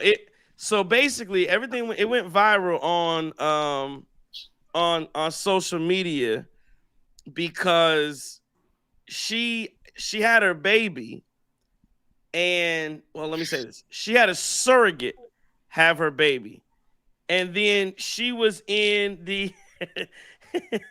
She was in. I needed JT. JT gone. He's not even here to listen to it. But she had a. Okay, you can hear me. All right. So she had a surrogate, and she then takes a picture. She wasn't hot, but she did the skin to skin contact, and a lot of people had issues with a couple things. Number one, because she's sitting there crying. A lot of people had issues. There were two issues. One, some people were just upset that that you just had a surrogate for no reason. A lot of people say she had a surrogate because she wanted to stay on the Ozempic. I'm not saying that. I don't know. But two, then a lot of people were saying that she's sitting there almost like she just had a baby. They clown her in the comments. You didn't really push nothing out. So I just want to know, did anything there that I just wanted to get JT thoughts on it, bro. I just wanted to hear what you think about that. Did you? Yeah, because you trying to get me to get us in trouble. No, I'm just asking the question. I ain't trying to do that. I just asked the question. Let me gather myself for a second here, because when I don't, that's when I say some wild stuff. Let me gather. As you gather, I'll start there. let me. I think it's. I'll just say this. I don't know why people use surrogate. I can't tell you can or can't. Nigga, it's one thing if you can't have a baby. Let me say this. I'm not gonna say you can't. If you can pay for it, another person wants to do it for you, cool. I do think it's odd if you're gonna take the picture like you just pushed it out, like you so damn tired because you just pushed one out. That's the only thing I'm gonna say. But you know what else? I'll keep it equal opportunity. I think it's weird. Have you ever seen guys that hop in the hospital bed and take the picture with it? Just hold your baby. You ain't got it. There's no reason you popped in the bed. You wasn't doing nothing on that bed. Just take the picture. I don't know why. I didn't hop in the bed. I don't know why I need to hop in the bed. I was standing there. My kids were born. We had a mask on. I was standing there, shirt off, holding the baby. Right? Did you get in the bed though, JT? No. Okay. I ain't getting you didn't get in the bed. You didn't get in the bed. Bad look. You said shirt off. Like, why you doing that? Hell no. I'm not getting in the hospital bed unless I need one, right? Like, unless if my wife would have asked me, hey, can you jump in here with me? We'd have made it work. Yeah, I got you. I'm gonna support you. Yeah, I got you. I'd have been like, no. No. But at the end of the day, which by the way, is nothing more ass than them hospital beds. Oh, terrible! They're terrible. The couches the couches are terrible. When you having a baby, but you know what though? Although the beds are ass, the little rollaway joints on the couch, you get the best sleep of your life. Boy, you'll get the best sleep of your life when you waiting on that baby to come, and they coming in and out, and the wife and it's not ready, and she's not ready to push, so you get over there and take you a little nap. What? Oh my God! You wake up. I mean, bro, I was sleeping. It was like, damn. My wife was clowning me for it. It was like, man, he must have been tired, right? I was probably in there. I was asleep. I was probably in there passing gas, all kind of stuff. But and then this is where we get unhinged, right? But yeah, nah, man. I no, I'm not getting in the damn bed like I just had a baby. Meghan Trainor looks absolutely crazy in this picture. She's got her shirt off and she's making the skin-to-skin contract. I understand that. Maybe she was crying because she was overjoyed with emotion, right? She loves the baby and she wants to do this. But it's just kind of a weird picture, a bit of a strange setup. Not quite like Tiger Woods, Lindsey Vonn level of we're announcing that we're dating. Remember they had a photo shoot to announce that they're dating officially. Were they skiing? What is this? I don't know what it was. Remember Tiger Woods?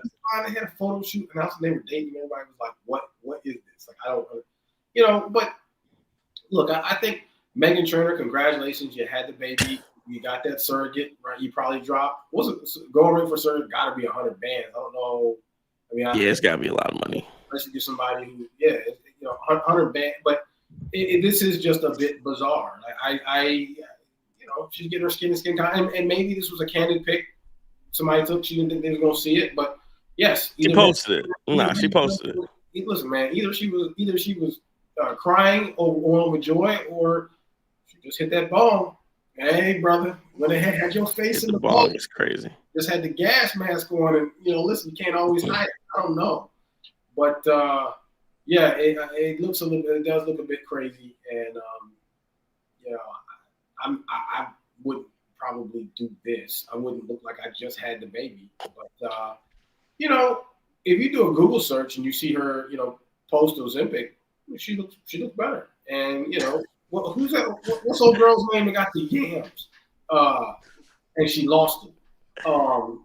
Lainey Wilson, the little country singer who had the yams and TikTok and Twitter and everything was going crazy. And then she got on Ozempic and it was like, oh, she just looked like all the rest of them. That's all. Like, okay. See, this one. Yeah, there you go. You set me up. Anybody else on No, I really wanted to see. She should have just went all out and put the hospital gown on too. At that point, Nah, I mean, I think this is this is why we have you guys to be able to go on tangents about this stuff, because I look at that and I probably spend 0.5 seconds on that in my mind, and I scroll past. I just saw the comments. I was like, man, I was okay. Meghan Trainor had a baby, and I was like, oh, Meghan Trainor didn't have a baby. Somebody had a baby for her. I was really confused. Baby. I was confused. I didn't know and then I realized now he said she had a surrogate or whatever. Fun fact about me, man, I've never seen a baby pushed out. Now, I got to ask this question. Were you working, or do you just pass out before it gets there, or what? What do you? 4 for 4 C-sections. Okay. So you get in the labor process. I see what you're saying. Yeah, he book it at the hospital. Okay, What time you gonna be there? Show up. The son and daughter's here. Best way to do it. Gotcha. No, because one of my homies said he passed out. I said, listen, man, there's nothing worse. And I don't want to judge people, but there's nothing worse. Your wife is going through this whole traumatic event from a body perspective, need your support and everything, and you pass out. Come on, man. I need you. If you're feeling lightheaded, you better eat them ice chips. You got to do something. What you can't do is need another hospital bed because your ass passes out and your wife's in birth. There's nothing more. That's ridiculous. At that point, you might as well put on the birthing gown too. And you might as well be laying up in the bed like Trey said. Come on, man, that makes no damn sense. You hold the baby in your own hospital bed because you passed out. Yeah, I can't do it. I cut the cord though. I did cut the cord. You cut the cord? Yeah, I cut the cord. All right, so good stuff there. Let's see. I guess real quick, they are asking for NFL picks. It is 2 a.m, so we'll do this real quick. So it's Patriots Broncos, and then Rams Seahawks. Broncos do not have. Bo Nix got hurt one of the last plays of the game the other week, so you have Jarrett Stidham going up against Drake May and the Patriots, and then of course, like you said, you have. It should be a good game. Rams Seahawks. Remember that game? That was like a Thursday night game, or a Monday night game, primetime, where there's a fumble or something. Wasn't that Rams Seahawks? That game with it was a crazy game.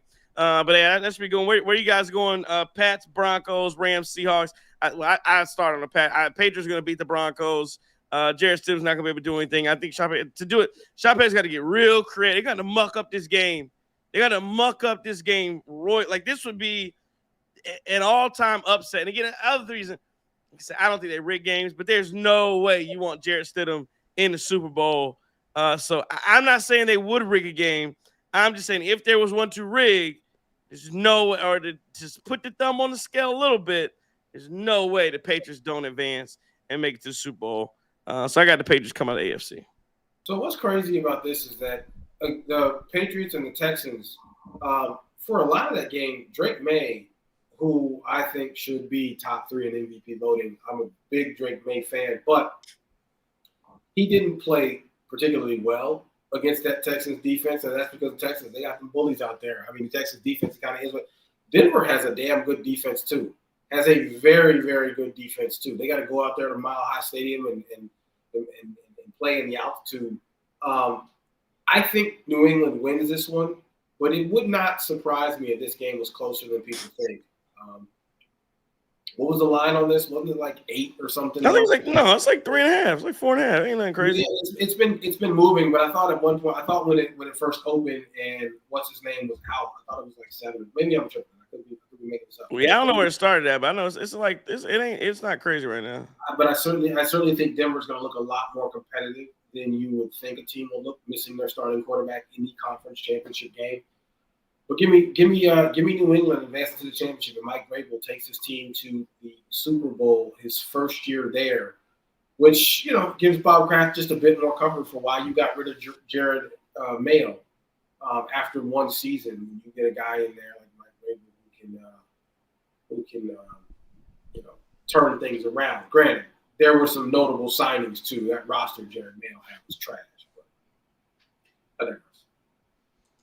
Yeah, I go Seattle and New England to win. So it's my picks. I like Seattle's team. I think they'll win the Super Bowl. I love them. Great defense, good weapons. That'll do it. Good run game. That'll do it. Hey, Steal Face is right though. Steal Face is right, man. He had a that wife gonna lose respect for you in your life if you pass out at the birth. Yeah, he right. Come on now. What happens if you start gagging? If you start gagging, listen, man. There's stuff that just happens, like when they're pushing the baby out. I don't want to spoil it for y'all, but there's just stuff that happens. And, hey man, you just gotta stay locked in. Stay locked in. All right, cool.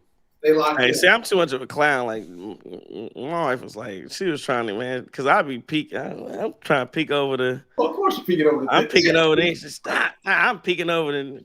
Oh yeah. Y'all looking at it in there. Right, but here's the thing, though. Let me just tell y'all. Unless you're an OG and if you new to this thing, and your wife is having a baby, stand to the side of the bed next to her, right? Get up, stand to the side. Yeah, you on the side. Yeah. If you have been through this a couple times and you want to get the sky cam view. You want to call it that sky cam? You want to, what I'm saying? You want to stand at the foot of the bed, right? The end zone cam or whatever that is. If you want to stand from there. Okay, right? If you've been around a couple times, but if you do this your first baby, man, you know what? Treat yourself. Stand next to her. She might want you to feed her the ice chips. She might want you to, she might want to squeeze your hand and do that. Yeah, so you gotta hold the leg open too. You ain't hold the leg open. You didn't hold the leg. Oh, they had me holding the leg. Brother, what hospital you go to in the I was on the side. I was on the side holding the leg. Holding legs. No, they had the thing. Hospital in the they had a little thing. But you had your baby. I was holding the leg. I was holding the leg too. Did you have your baby in the Target parking lot? I was holding the leg. They had you hold the leg. They had you hold the leg. You had your baby in a kiddie pool, bro. They had you hold the leg. They had you hold the leg. Look, in the year of our Lord 2020, nobody holding legs during birth. They had you legs during birth. I'm telling. They have a little machine that does it, and you like kind of. But I was also pulling too. He was holding the leg. So wait a minute, the leg was in the machine, and you was pulling too. I was pulling too. What were you doing? Holding it open. I don't know. I don't know. Trying to help. I was trying to help. I was trying to help. I don't know. You was locked in for real. You was locked in for real. I was holding the leg and peeking.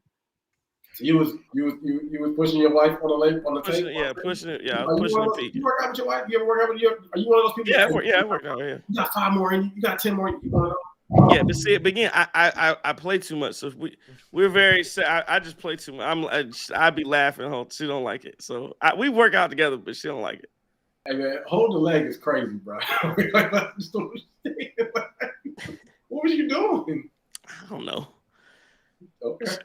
They ain't say it was no problem. It was like you can hold. I was holding the leg. It was like, you know what, this dude he tripping. He ain't hurt. Right. I don't know. They had hard to tell you, brother. You ain't got to do that. I didn't think I had to, but it's a little more leverage. We've been having babies for thousands of millions of years, sir. I don't know if people have been around that long, but you get me. We've been having babies, let's call it thousands of years, brother. That technology's been around where you ain't got to hold the leg for, I don't know, at least the last 20. I don't know.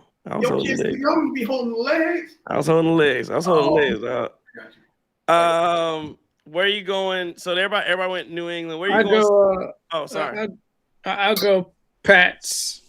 I really want to go Broncos, and see your boy get his rematch, get his revenge on the Pats for cutting them last year. But I think the logical pick is Patriots, and I give my NFC too. I'm gonna go ahead and go Rams. See Devontae get there with Stafford and put a big stamp of approval in.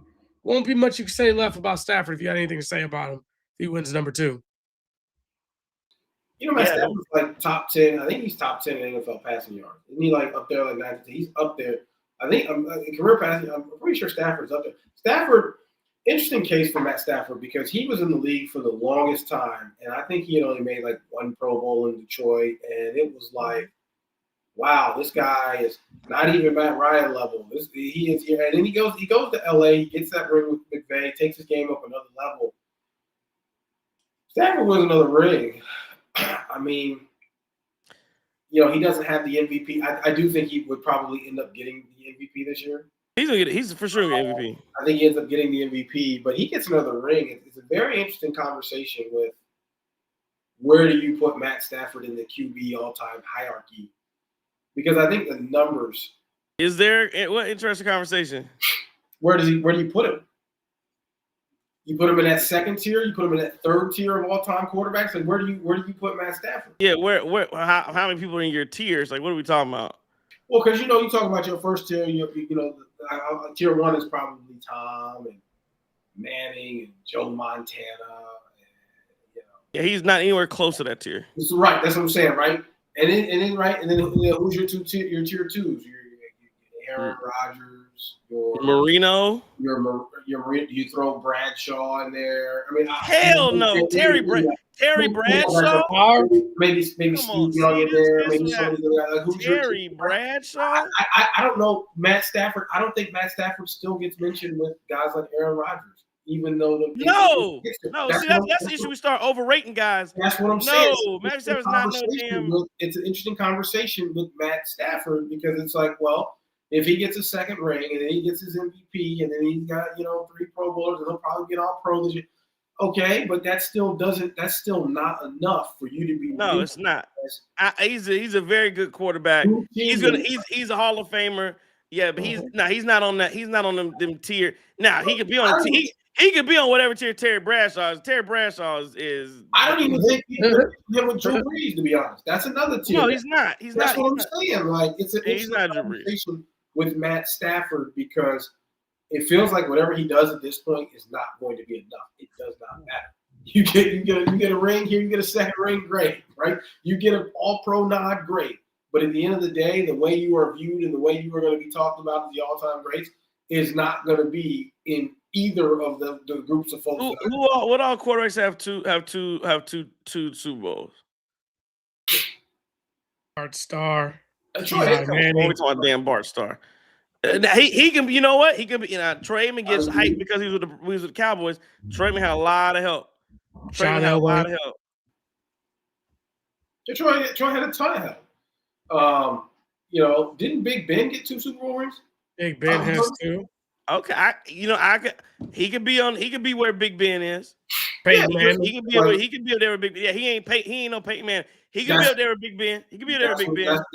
And how far? I can see that. That's third tier at best if you're talking about. At best, yeah, that's where we are. Yeah, that's what he is. That may be 4th tier. Kurt Warner. Yeah, I put him right there. He can be there with Kurt Warner. Cool. Kurt Warner. Kurt Warner's another interesting career because he had that breakout with the Rams. Didn't he go to the Giants after that and was ass? And then he goes back to the Cardinals and sees a resurgence. And went to the Super Bowl. Wisenhunt. Right. But it was like a peak, then a valley, then another peak with Kurt Warner. And again, Kurt Warner will never be mentioned as one of the best of all, even though, Kurt Warner's a Hall of Famer, right? Yeah, I think he is. How about are you putting Stafford he's better than Eli Manning. So he should be somewhere in between Eli. He should be somewhere between Eli Manning and then I guess that tier with who'd you just name? Big Ben? Who? Yeah, yeah. That's where we at. We somewhere in that tier. He might even be better. You know what? You may even put him above Big Ben if he gets another ring. You may say, "All right, look, I'll put you in front of it." But I don't think he has enough runway to reach the Aaron Rodgers tier. No, he's not. Brees tier. And I just don't think people will go see you like that. And some of that may be his era. There's a lot of guys who can play in his era, but he'll be a Hall. Terry Bradshaw's so overrated to me. But I mean, but Terry Bradshaw is also a Hall of Famer, isn't he? Yeah, he'd be. I'm not saying he's not Hall. Yeah, he's a Hall of Famer. But Terry Bradshaw is a guy who drove in a drag, took the Lamborghini to the drag strip, and managed not to crash. Right? If you finish the race, good things are going to happen with his 4 Super Bowl rings. But all of the Hall of Famers surrounding him, I mean, it is what it is. But then we had a question. Oh, the question was on the table about we're doing a show Sunday at 7. Nah, we ain't gotta do show Sunday at 7. You good on that? I'm good off that. Let's just watch some NFL. I'm good off a Sunday show against the Mavericks. It don't matter. Season over, big dog. But we'll be here after that, though, I promise. Who they got after that? Somebody on Tuesday? Washington. On Tuesday they got Philly. Oh, what? Thursday's Washington. Okay. Yeah. So we back for some of them, but it's still interesting to see what the Bucks do. All right, the last game, Seattle and San Francisco, where you guys going there, and then we'll get up out of here. LA. Seattle. I'm going LA. I think the Rams beat this Seattle team, even though Seattle really took it to San Francisco. And I think whooped their ass. But the thing is that San Francisco was so hurt, it was crazy. I mean, San Francisco's whole defense is practically the whole defense has been out here. San Francisco had guys playing linebacker that weren't even on rosters at the beginning of this year. I'm not talking practice. No, they got these dudes off the street. Like they literally, they weren't on practice squad rosters or nothing. They weren't subject to waivers. They literally pulled out the Rolodex and it was like, okay, what we got here, right? Like, and for them to make it that far, what I thought was impressive, I was astonished. I mean, they were on their the 3 wide receiver. Did Pearsall play? Pearsall may have played, but I mean, he was shelling. He had been hurt. Juwan Jennings. I mean, no Kittle. This San Francisco team, and McCaffrey was locking up on him. He was not in good shape. I mean, it was impressive what San Francisco did, but I think that LA is going to be a much, much, much bigger challenge for the Seattle team. And again, I don't want to bet against Sean McVay, especially in the playoffs, even though last week against the Bears, boy, did he have some blunders. And he did everything he could to give that game away to the Bears, and they could not capitalize. But I'm going LA and New England in the Super Bowl, and we get a rematch of what was it 2019 when Todd Gurley was body locked up on him. Yeah, something like that. When they played the Patriots, and then 2000 when the Greatest Show on Turf played the Patriots too, right? Was that 2000 or 01? They played the I thought they played the Patriots. The Rams played the Patriots. No, they played the Titans. They won. Yeah. That was didn't they play the Patriots in the early 2000s? They did. That's Tom Brady's first Super Bowl win. Oh, they played it. I don't know. They played the Rams. That's what. Okay, yeah. So yeah, Tom Brady's first Super Bowl win. Yeah. So that group of the Rams went to the Super Bowl twice. They beat the Titans once, and then they lost to. Or was that earlier? This will be I think the third time they've matched up in the last 25 years or something. Now, how many times have the Rams been in the Super Bowl? The Rams twice. So, no, it has to be more than twice because I know they beat the Titans in the Super Bowl once. I'm asking if that was the same group that played against Tom Brady. Was that the same group of Rams, essentially? He won Super Bowl in 2000. That was against the Rams. So I think Warner was, when they went to the Super Bowl against the Patriots, maybe Trent Green was the quarterback? Yep. Oh, okay. Maybe that's when JT was talking about he was in New York, remember? 2001. Well, wait, no. Warner wasn't there. Warner wasn't in New York in 2001. The Patriots beat the Rams after the 2001 season. They played on February 3rd, 2002. Patriots defeated the St. Louis Rams 20-17. Was that the Janet Jackson, Justin Timberlake joint? Wait, what year was it? So hold on, 2001. Hold on. Because 2000 they played the. So what year did? February 3rd, 2002 is when the game was. Patriots beat the Rams. Oh, okay. So 2 years later, that's what it was. So 2 years later is when they came back and played, and played them. Okay, I see. Yeah, no, and then so Kurt Warner was there. Yeah, okay, that's all right. That's the same group. It was Kurt Warner because Kurt Warner won the Super Bowl in 2000 against the Titans. In 2002 they went back and they lost to the Patriots. That's what I was trying to figure out. Okay, I thought it was the same time zone. Yeah, I'm gonna go LA too. Really good. There's a really good question. There's a really good question. What do you guys think of Buffalo dismissing Sean McDermott? Yeah. Really good question. That's a year-long overdue. They should have fired him after last year, losing to the Chiefs again. Yeah, and I mean, they didn't fire their GM, did they? No. That's what we were talking about the other night, Chris. Where it's like some people, the GM and the coach are married. Some teams that somehow the GM and the coach don't like. I go back to the example I used the show in Atlanta.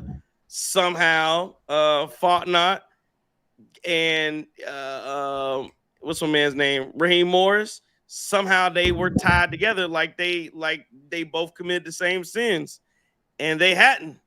But you can get married like that. It's real weird. Sometimes you get married, sometimes you don't. And this is right. And this is the one where somehow the GM was able to act like he wasn't involved with drafting Keon Coleman, and then the video comes out that he did. But anyway, and yeah, you're right, James Moore. Janet Jackson was 2004 Panthers Patriots. I remember that. Yeah, I was in Houston. Yeah, I had you naked, but in it this song. I don't. You know what's crazy? I'm officially over the hill. Like I'm cooked. I'm up. I don't know one Bad Bunny song. I do not. I realized today I do not know a bad. I have no clue. I'm gonna keep this thing above with you. Couldn't tell you. I'm gonna keep this thing above with you because I don't speak the language, right? Like I don't speak the language. So I think your vibe is gonna be if the beats and the performance and the dancing is dope, then you might be able to vibe with it. But I tried to get on Amazon and I was like, yo, I just it's gonna be one. It's not from. It's just not. But again, I respect it. If people like him around the world, that ain't for me. Some things are for you. Some things are. Who they put up there that one time? Didn't Bruce Springsteen do the Super Bowl one year? You know what? It's not for me. Some shit not for me. Bruce Springsteen will be one of those people I have a deep respect for, and I'm not listening to a single. Yeah, I respect him. Whatever that joint. So you know how I know? Oh God, I gotta do this. I do this every year. I do this every year on the show. We was in law school.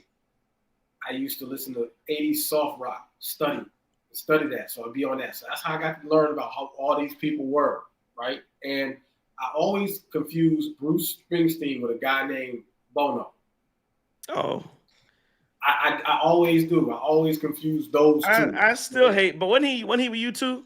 Yeah. I still hate them because they put that stupid ass album on my phone. Remember when they put their album on everybody's phone? Apple pushed that. I don't know why you gonna make me put this music on my phone. Absolutely not. So to answer this question, so here's my thing about Josh Allen, and I think this is very fair to say. Him and Sean McDermott had been together, what was like 8 seasons or something, and they could never make it past. I think they may have made it to an AFC Championship game, maybe once. You had no excuses. You had no Mahomes. You had no Lamar Jackson this year. This was your year to do it, and you couldn't. The way in which you lost, yes, were there some goofy? Was there that goofy interception at the end of the game? That wasn't goofy. It was a pick.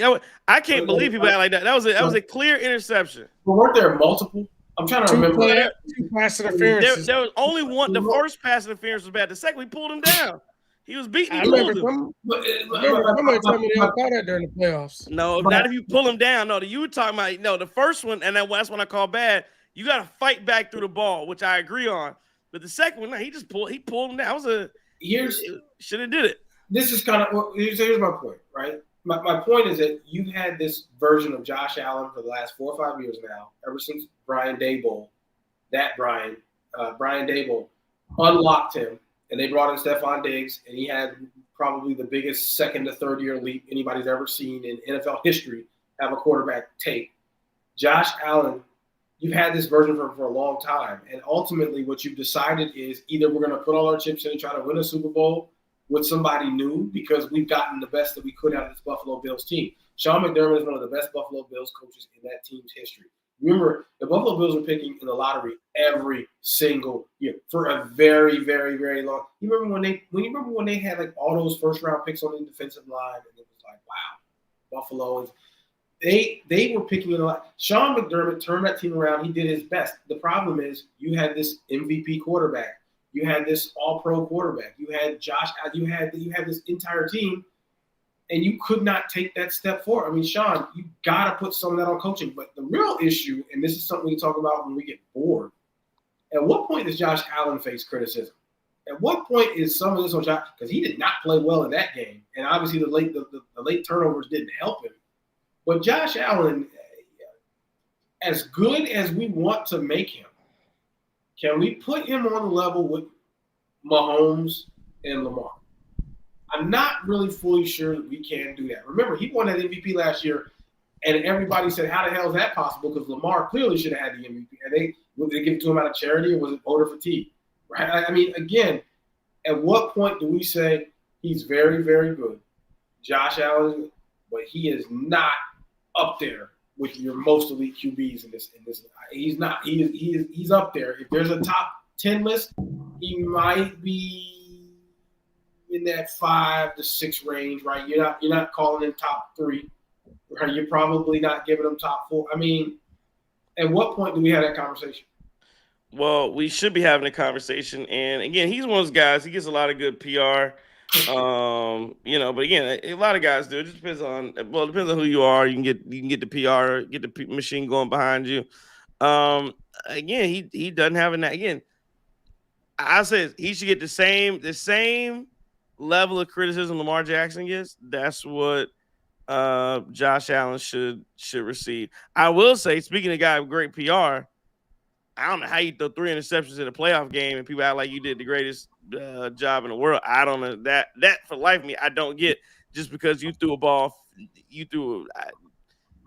I can't. That mess Caleb Williams threw up at the end of the game. That's not even real, bro. That's not even real. That's not listen, real. And you know what? And but you threw 3 picks. You know what? The difference though. Second-year quarterback, obviously the moment was too big. Caleb's got to mature with some of his progressions too. Caleb wants to hit the home run every time.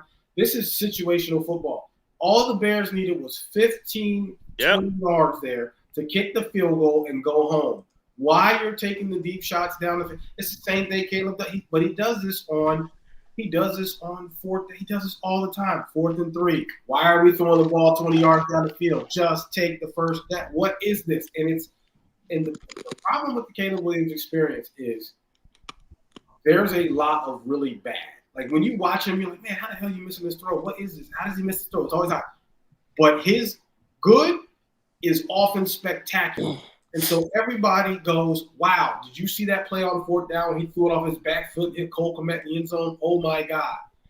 But because of that, people forget. Yeah, you remember when he missed that throw high in the middle? He missed it. It's like, it's unbelievable. He is like a chapter book where it's 2 covers. It's the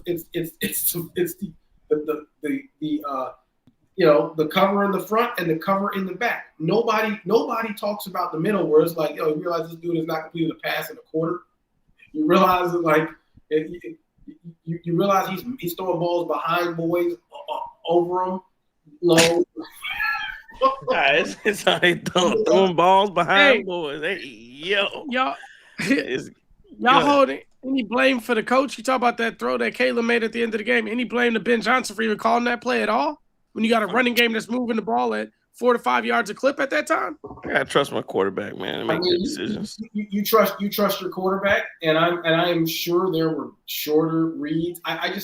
You know what? So I do put this on Ben. That's another thing. That's actually a good point. Ben Johnson is playing Madden, and I get it, but sir, at some point that Madden doesn't work, and we've seen this operation. Dan Campbell. Remember 2 years ago? You remember 3 years ago when the Lions played the 49ers and kicked them damn field goals, and that bit them in the ass? You remember last year when they was down 10 and in the fourth quarter, what you got in the trick bag on 4th down? Oh, we're gonna have Jamison Williams. We're gonna have Jamison Williams throw the pass. That'll get him. And then that gets intercepted, and everybody was like, what the hell? Big Ben just he gets ahead of himself. I'm not sure what it is, but it's like this mad scientist, but then you make potions that end up burning you. Like they end up, right? You lost a finger because you was making potions, and you was, oh yeah, it's gonna do all this, right? Like I don't know what it is, but when you have a coach who's that crazy with it, and then you have a quarterback that wants to hit the home run and has not matured, it's just a kind of, it's not necessarily a recipe for disaster, but you're going to have some stuff like that happen at the biggest moment. That's the thing. If you want to give a difference between him and Matt LaFleur, Ben Johnson, people knock Matt LaFleur for conservative play calling in the second. They'll knock him for that too. But Ben Johnson is damn near, and this team wins sometimes in spite of his recklessness, right? That's why when you talk about this Packers-Bears thing, I'm glad the rivalry's back on, because that's important, because it really wasn't a rivalry for a long time. In fact, we 10 straight times. That's not a rivalry anymore at this point. That's over. But the interesting thing is, I know the Bears have gotten some wins here, and they've won 3 times in the last 2 years. You got to give that up to them. But you have to wonder how sustainable this thing is going to really be, right? Like, and I'm not going to say they're lucky, because you beat you 3 out of 5 times. That's too much for luck, right? But you got to wonder how long before people start really kind of figuring this thing out, and being like, okay, we're not, some of them fourth quarter comebacks ain't turning into that. Some of these guys, maybe they keep their foot on the necks here, and you're not. Bro, what you watching? Uncut?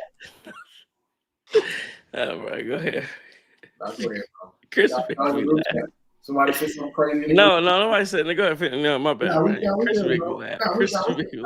I'm offended. No, it's funny because you don't even know what I'm laughing. No, I was about to say. No, finish your point. Finish your point, because I'm gonna take it to a different. I'm gonna take it to a different field, and then I'm gonna be out. Just tell me in the group chat. I was gonna tell you. Did you see that? Did you see they opened up the investigation into Jim Irsay's death? You know what's crazy is I saw that on Twitter, but I thought they say it might be Big C. Wait, hang on. They say they opening up the investigation. Maybe some foul play. That's all. He had that same townhouse. Didn't he have a girl? Allegedly in what it was like 2015. There was some woman that he was messing with in a townhouse that he bought a crib for. And I don't know if he was married or what. I don't know what, but I'm pretty sure she was a side chick. 99% sure she was a side chick. I think I'm messing with you. I think it was I think they say it was his doctor who was giving some pills he wants. Kind of like the Michael Jackson thing, something like that. Conrad Murray? Is it man? Yeah, Conrad Murray. Yeah, Murray. Something like that. I think it was something like that. That's all I was laughing at. I was trying to hold it. Giving that man ketamine injection. Yeah. So okay. All right, it's gonna be good day of football on Sunday. Like I said, if you're in the Carolinas like me and Justin, or if you're anywhere, I mean, it's going to be cold everywhere. So get inside and stay safe. It's going to be cold in Ohio. You said you're getting 13 inches of snow over there from Chris. You're getting all of the, like I said, it's going to be cold in the Midwest. Down in the South, it's going to be an ice storm. So everybody. Yo, it's late, but I see a bunny, bro. Somebody just had a bunny. The bunny was really on. Oh man, say Chris, bro. That's how I be laughing at Chris. But yeah, okay. Yes, Chris. I ain't got it. Chris is out here messing around. But yeah, we gotta get it. Yes. But again, we want to appreciate everybody for rocking with us tonight. You could have been anywhere in the world, but you were here with us, right here on the Cream City crossover. We appreciate it. Again, wish it could have been under better circumstances. Giannis is out 6 to 8, 4 to 6 weeks, whatever it is. Hey, listen, we won't be here on Sunday, but we'll be back. We'll ride out this season. We'll be here to see what happens. I will say at the end of the day, these next couple weeks will be interesting to see what moves they do make. We will get a direction on where the Bucks are headed. Do they sell? Do they buy? I don't know. We'll see what this thing looks like. Either way, they got it. They're gonna tank. I don't know. They gotta start playing better, man. And but we'll be here every step of the way, as always. We don't quit like some people who jump in it for a little bit of time and then you don't hear from them again because they gotta go pay some bills and get up out their mama's basement. We'll be here all the time for you. And again, if you didn't hit the like button on the way in, hit that like button on the way out. Tell a friend, tell everybody. Creeps Across. It is the best Milwaukee Bucks Postgame Show in all of the land. Yeah, man. We'll see you guys, I guess, Tuesday. Right? I think Tuesday. This has been a Cream City Media Group production from the Group Treasurer. You're a wild dude for the basement quick. You're a wild dude for that. I was thinking more that maybe we might be investigated by the FBI. I'm pretty sure somebody left some comments on some of his posts, but all right. Chris King. Justin.